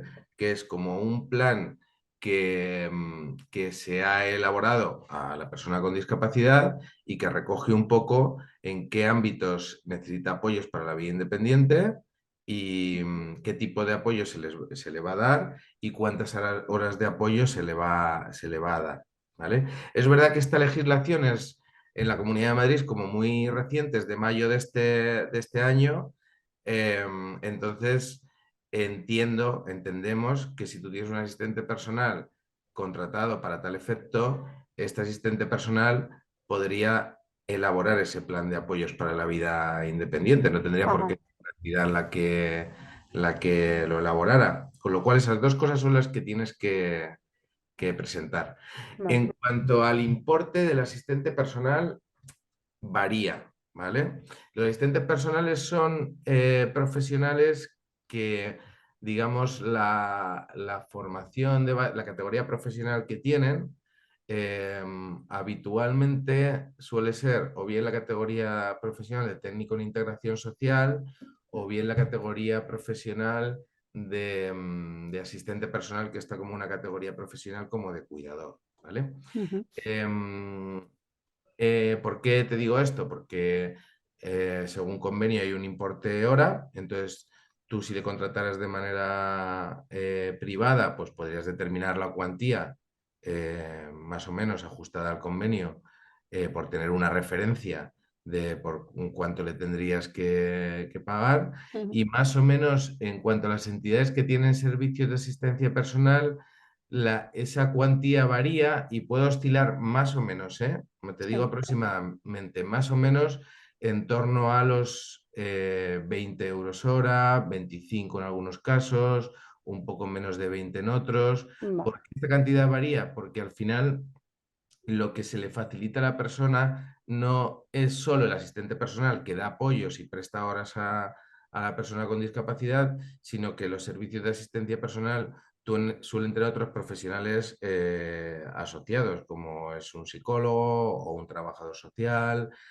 alguien que se encarga de gestionar, por ejemplo, si el asistente personal tiene una baja en un momento determinado, pues que la persona no se quede sin apoyos y buscarle a un sustituto. O sea, hay como una serie de cuestiones asociadas a lo que es simplemente el contrato con la persona, ¿vale? No sé si me explico más o menos. Pero suele rondar en torno, dependiendo de los otros servicios que ofrezca el servicio de asistencia personal, aparte de lo que es el apoyo directo, pues puede rondar los 18, 20, 25, es que varía dependiendo de un poco esto. Vale. Genial, muchas gracias. Más preguntas que queráis formular. No sé si el resto de preguntas del público tenéis algo que queréis comentarnos. Tenemos en el apartado de preguntas y respuestas, vale, tenemos algunas que son estas que hemos contestado. Vale, hay una pregunta aquí que nos hace Vicente, que si nos lo puede comentar en alto, a lo mejor te entenderíamos mejor porque nos preguntaba aquí, dice, ¿y la residencia es cómo cuadra con lo contado? Entonces, no sé si nos puedes aclarar un poco la pregunta, Vicente, si estás por ahí, porque no te podríamos contestar cómo cuadra técnicamente, cómo cuadra económicamente, cómo cuadra con respecto a la prestación. Entonces, si nos puedes aclarar un poco la pregunta, te lo agradecemos para poder contestarte adecuadamente.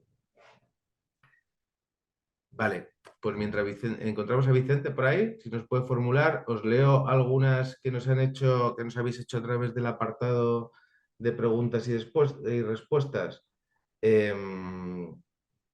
Algunas que nos habéis preguntado, nos preguntáis, por ejemplo, si en la guía se indica dónde se pueden solicitar las ayudas. Mirad, en la guía no se indica eso, pero os voy a mostrar dónde lo tenemos en nuestra página web, como muy bien aclarado, ¿vale? Para que podáis hacer la consulta en cualquier momento. Mirad, os comparto la pantalla, un momentito, ¿vale? Bien, yo creo que se está cargando. Vale, ahora veis la pantalla. Fijaros, hay dos cuestiones que comentaros de las cosas que hay en la página web que pueden ser interesantes con respecto a este tema. Uno, la guía que os comentaba al principio, que la podéis descargar. Esta está aquí, ¿veis? Si pincháis en el apartado de recursos, aquí tenéis la guía, ¿vale? Desde aquí la podéis descargar directamente y bajároslas a vuestro ordenador. Y una segunda cuestión, ¿dónde tenemos recogida toda esta información sobre las prestaciones de asistencia personal, etcétera? Mirad, aquí en el apartado de proyectos vais a encontraros uno de ellos, que es el de vida independiente. Si pincháis en vida independiente, aquí tenéis información de 4 proyectos relacionados con la vida independiente. La oficina de vida independiente, el proyecto Mi Casa, otro de Viajando con Apoyos y este que se llama asistencia personal, ¿vale? Y entonces en esta página tenéis varias cosas. Hay un apartado que veis aquí, bueno, aquí explica un poco qué es la asistencia personal de manera general, como se está comentando Lucía y May, ¿vale? Y aquí tenéis un apartado, veis, que pone prestaciones y servicios de asistencia personal, ¿vale?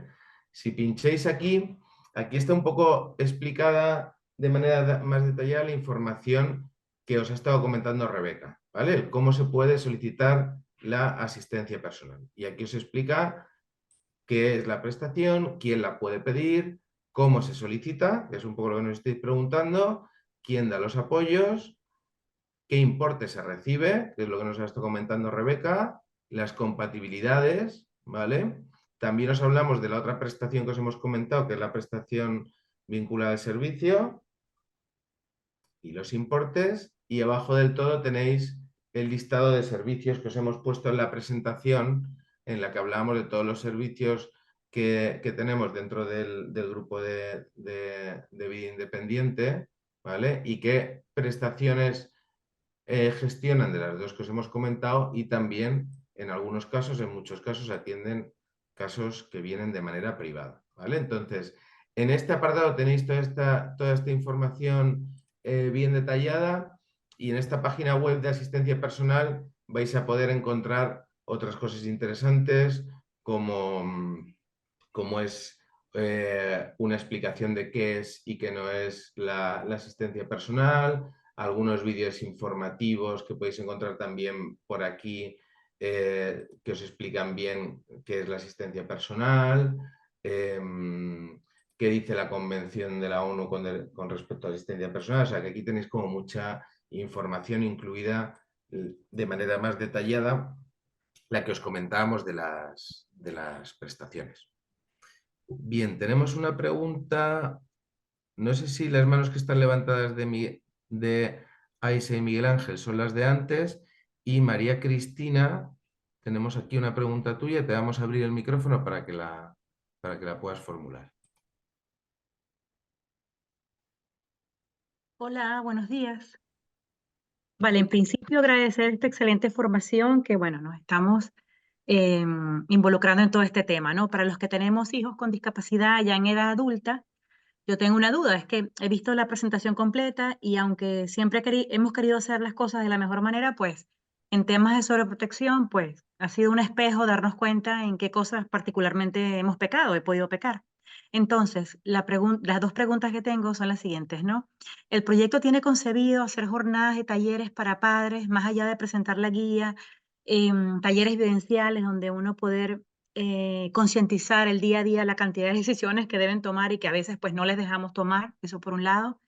Y por otro lado, ya en caso de contar, pues en su momento con la figura del asistente personal, bueno, si este asistente, pues evidentemente al estar involucrado con el participante y darse cuenta que algunas cosas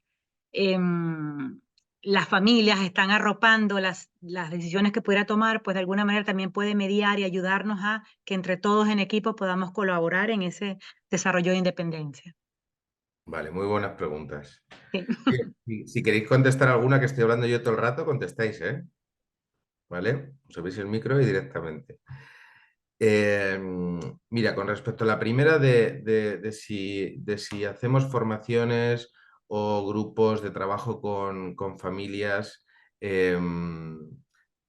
sobre este tema, te contestaba un poco por el chat que por un lado, los servicios de vida independiente y de asistencia personal sí que trabajan con las familias, ¿vale? Tanto de manera individual durante el proceso del desarrollo de la vida independiente de su familiar, como de manera grupal en algunas ocasiones. Por ejemplo, mañana tenemos un encuentro con familias, con las familias de las personas que están en la oficina de vida independiente, y así el resto de servicios de vida independiente sí que van haciendo cuestiones puntuales, formativas, etc.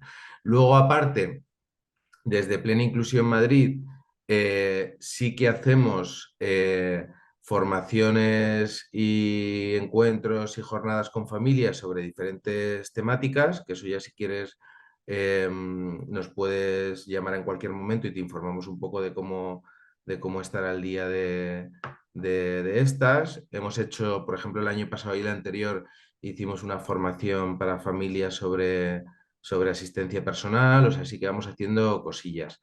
Pero digamos que más allá de lo puntual que hacemos desde la federación, el trabajo con familias se hace fundamentalmente desde los servicios en los que están las personas en el día a día, ¿vale?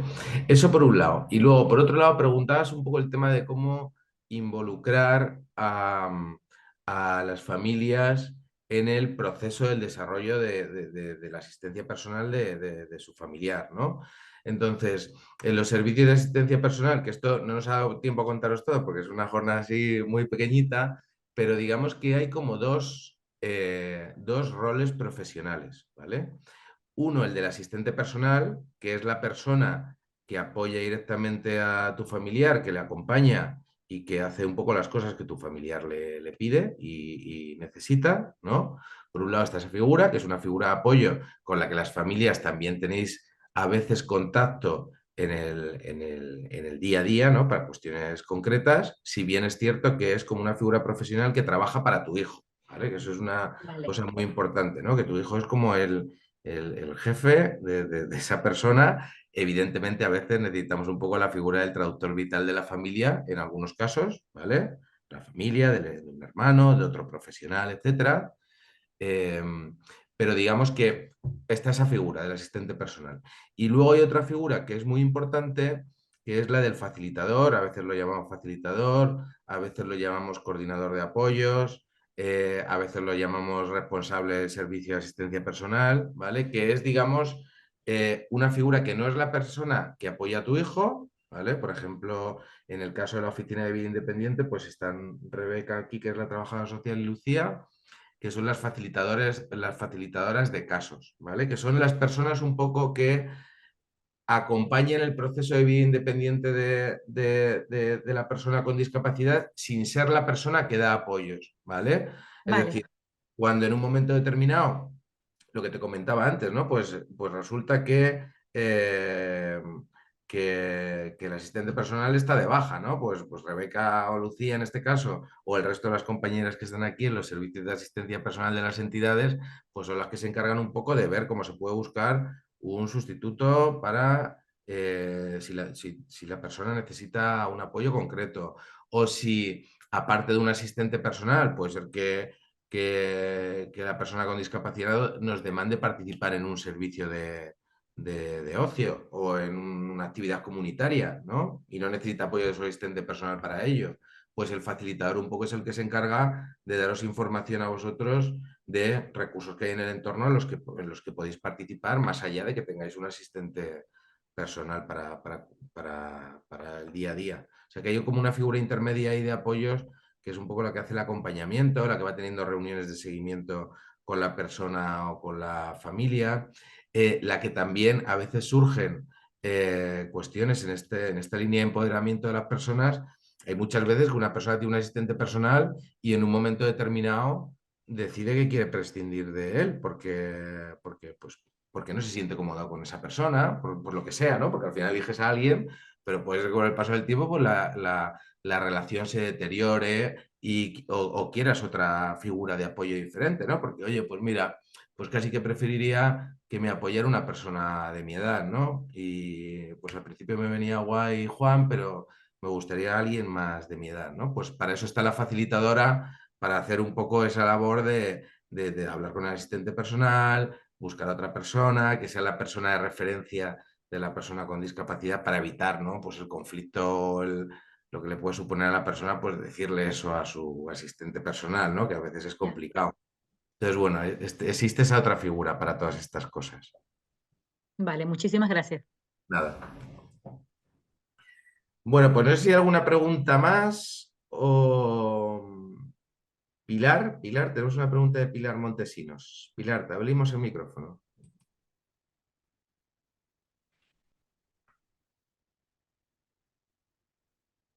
A ver, ¿puedes?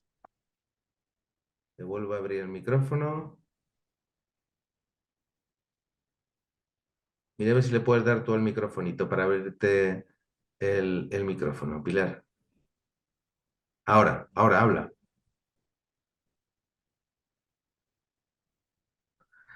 Pues no te escuchamos y tienes abierto el micrófono. O sea, tiene que ser algún problema del audio del ordenador tuyo. Mira a ver si nos puedes escribir la pregunta por el apartado de preguntas y respuestas y te podemos contestar por ahí. Vale, mientras vemos si Pilar puede arreglar esto, hay algunas otras preguntas que nos habéis hecho por este apartado de preguntas y respuestas. Una interesante bueno, tenemos aquí una de Cristina que dice, una persona puede tener... Sí, una pregunta, mirad, ¿una persona puede tener 2 asistentes personales y tener 2 contratos a la hora de presentar la solicitud de la prestación?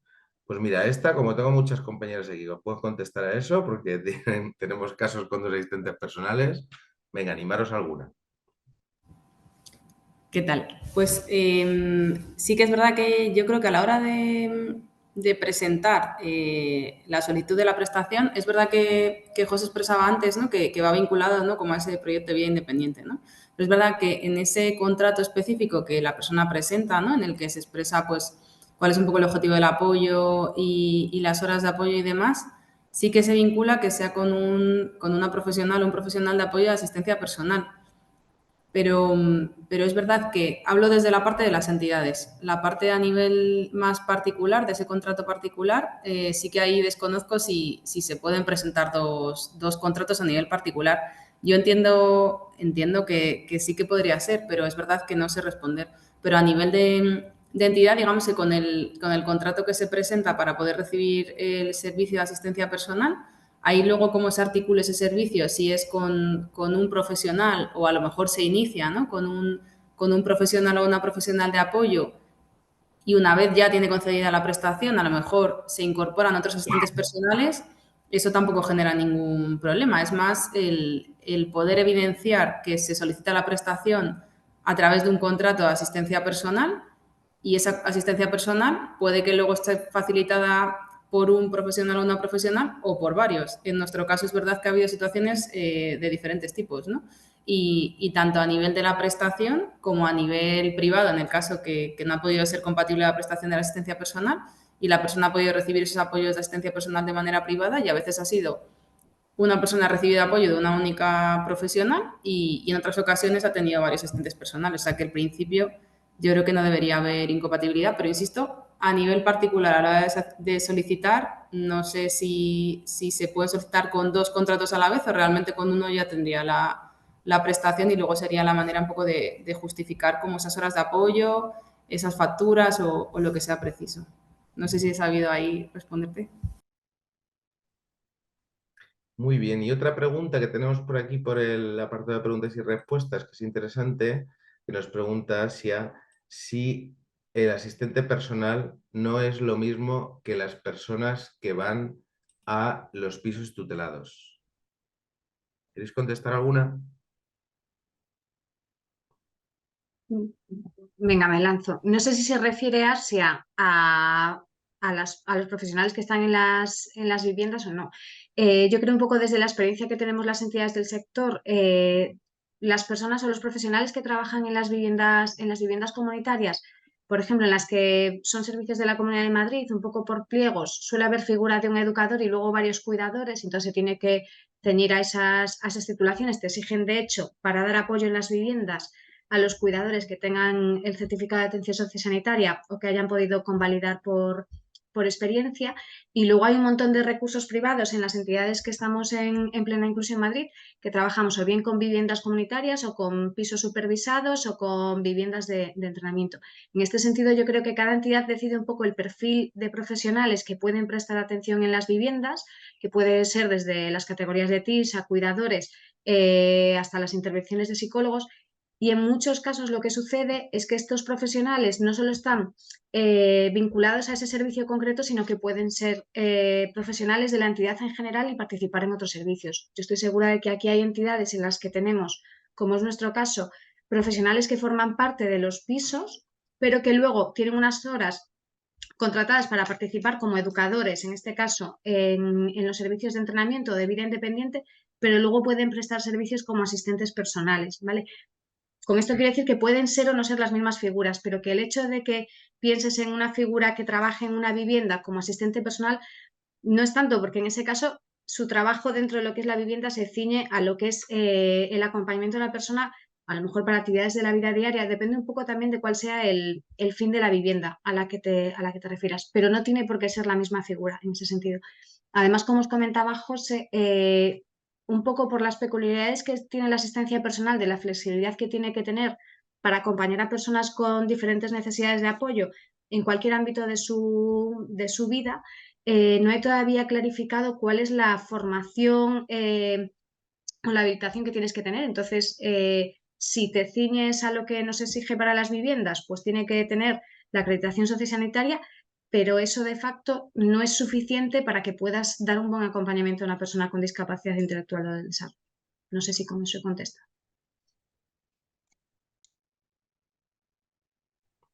Yo creo que hay cuando nos hacen, a veces nos preguntan las familias, porque esta pregunta es una pregunta recurrente, el si es lo mismo un asistente personal que el profesional que está en un piso tutelado, ¿no? Y aquí hay como varias claves para diferenciar. Una, la que ha dicho Marta, ¿no? Que al final la figura del profesional del piso tutelado se ajusta a lo que la persona necesita en el ámbito de la vivienda, aunque pueda hacer algún acompañamiento, alguna actividad en la comunidad, que también los hacen, pero hay como una clave, y es que el asistente personal es una figura que os comentaba también Marta en la presentación, de apoyo individual, ¿vale? Es decir, cada persona tiene su asistente personal. No existe el asistente personal como figura de apoyo compartida con otra persona, ¿vale? Es decir, una de las cosas que define el asistente personal es que cada persona tiene un asistente personal. Entonces, imaginaros dos personas con discapacidad que están viviendo en un piso compartido, ¿vale? Y tienen apoyos de asistencia personal. Pues Juan tiene un asistente personal y María tiene otro asistente personal, porque al final lo que hace es responder a las necesidades de cada una de las personas, ¿vale? Imaginaros un profesional de un piso tutelado. Si un profesional de un piso tutelado está él con dos personas en un piso tutelado y una de las personas quiere ir al cine esa tarde, ¿vale? El profesional del piso tutelado no puede ir al cine con Juan, porque María se queda sola en casa y a lo mejor María necesita apoyos. Es decir, el que cada persona tenga un asistente personal permite la libertad de que decimos antes de poder decidir qué quieres hacer con tu vida, no solo pensando en qué quiero hacer con mi vida, futuro, sino qué quiero hacer con mi vida en cada uno de los momentos de mi vida, ¿vale? Por dar así una explicación así un poco de alguna diferencia fundamental. Mirar, vamos a finalizar con dos preguntas que tenéis aquí, ¿vale? Para ir terminando ya, que teníamos hasta y media por no demoraros mucho al resto. Una, nos preguntaba Pilar, que estaba intentando antes abrir el micrófono, pero no podía y no la fórmula de aquí, que nos dice el asistente personal no es compatible con centro de día, pero sí el servicio de la promoción de autonomía personal. ¿Me podéis informar sobre ello? Rebeca, ¿tú te quieres, que nos has contado esto antes, puedes aclarar un poquito esto? Sí, exactamente es lo que preguntabas, ¿no? La asistencia personal, la prestación económica de asistencia personal solo es compatible con teleasistencia, nada más. Entonces, si tu familiar está en el centro de día, habría que pedir la prestación económica vinculada al servicio, y ese servicio, que lo conocemos como cheque servicio, y el servicio que vas a pedir es el de promoción de la autonomía personal.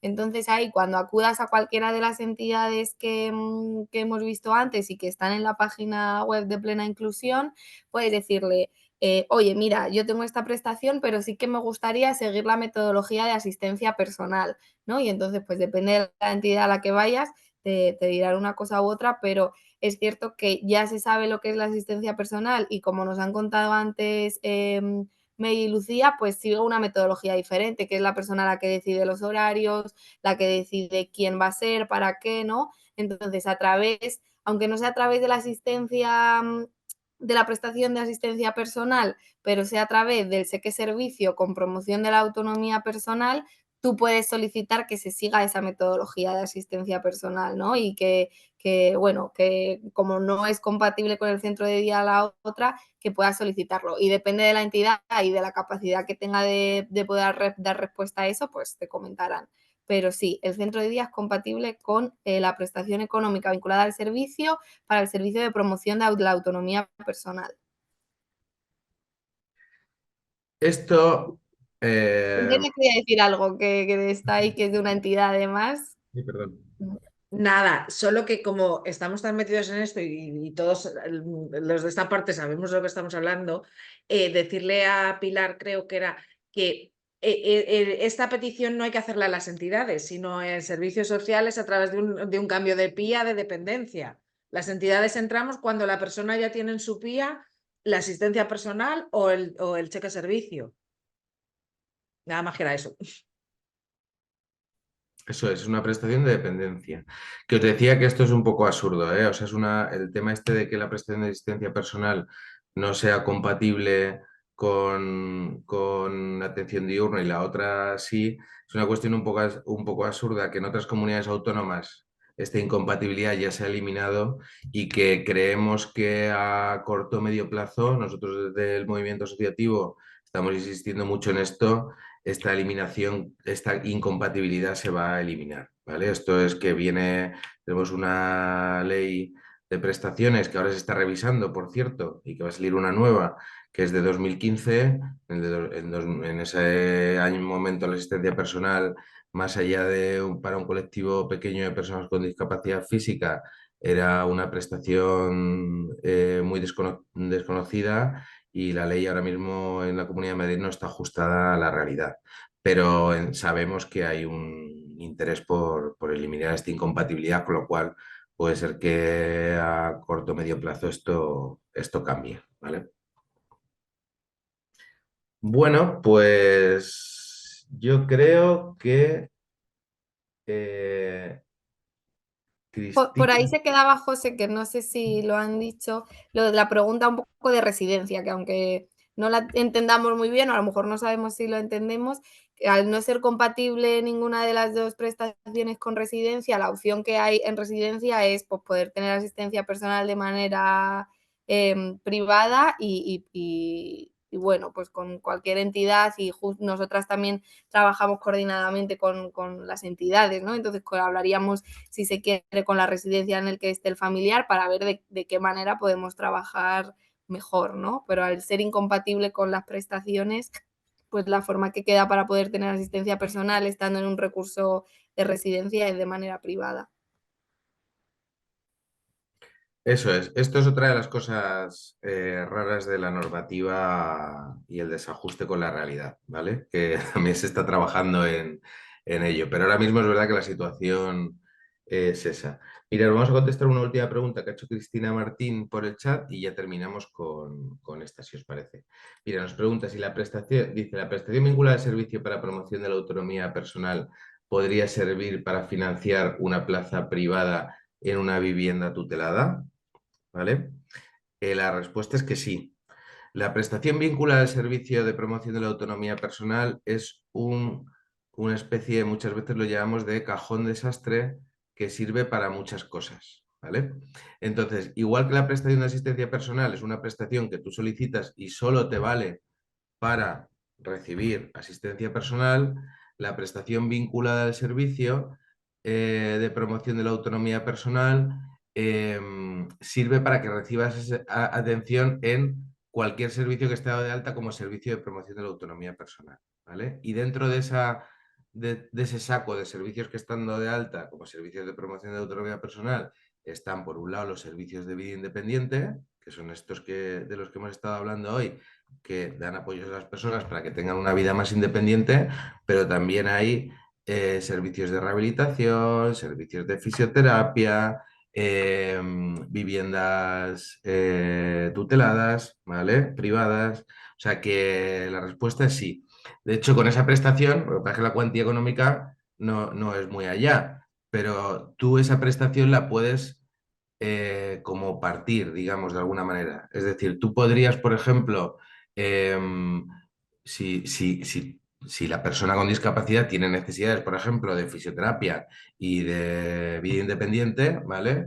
Podría pagar y recibe 450 euros de prestación, me lo estoy inventando, podría justificar de esos 450, 200 euros de los gastos que tiene en el ámbito de la fisioterapia y 250 euros de gastos que tiene en un servicio de promoción de vida independiente, ¿vale? O sea, es una prestación que puedes gastártela en varios servicios que hacen diferentes cosas, siempre que tu hijo, que justifiques que tu hijo lo necesita y en el PIA de tu hijo pues reconozcan esa necesidad, ¿vale? En cambio, la prestación de asistencia personal es algo que está orientado directamente a recibir asistencia personal en un servicio de asistencia personal o bien contratando tú al asistente personal, ¿vale? Bueno, pues como no hay más preguntas y ya nos hemos pasado un montón del tiempo, aunque el debate está muy interesante, también deciros que estamos aquí, o sea que si tenéis alguna pregunta después nos llamáis por teléfono o nos mandéis un correo y os contestamos, ¿vale? Que no se acaba esto aquí. Pues muchas gracias a todas por haber participado y asistido, a todas nuestras compañeras por la exposición maravillosa que han hecho, que ha sido como muy clara. Animaros a descargaros la guía, que para eso la hemos hecho. Y nada más. Muchas gracias por todo y nos vemos en otra. Gracias. Muchas gracias.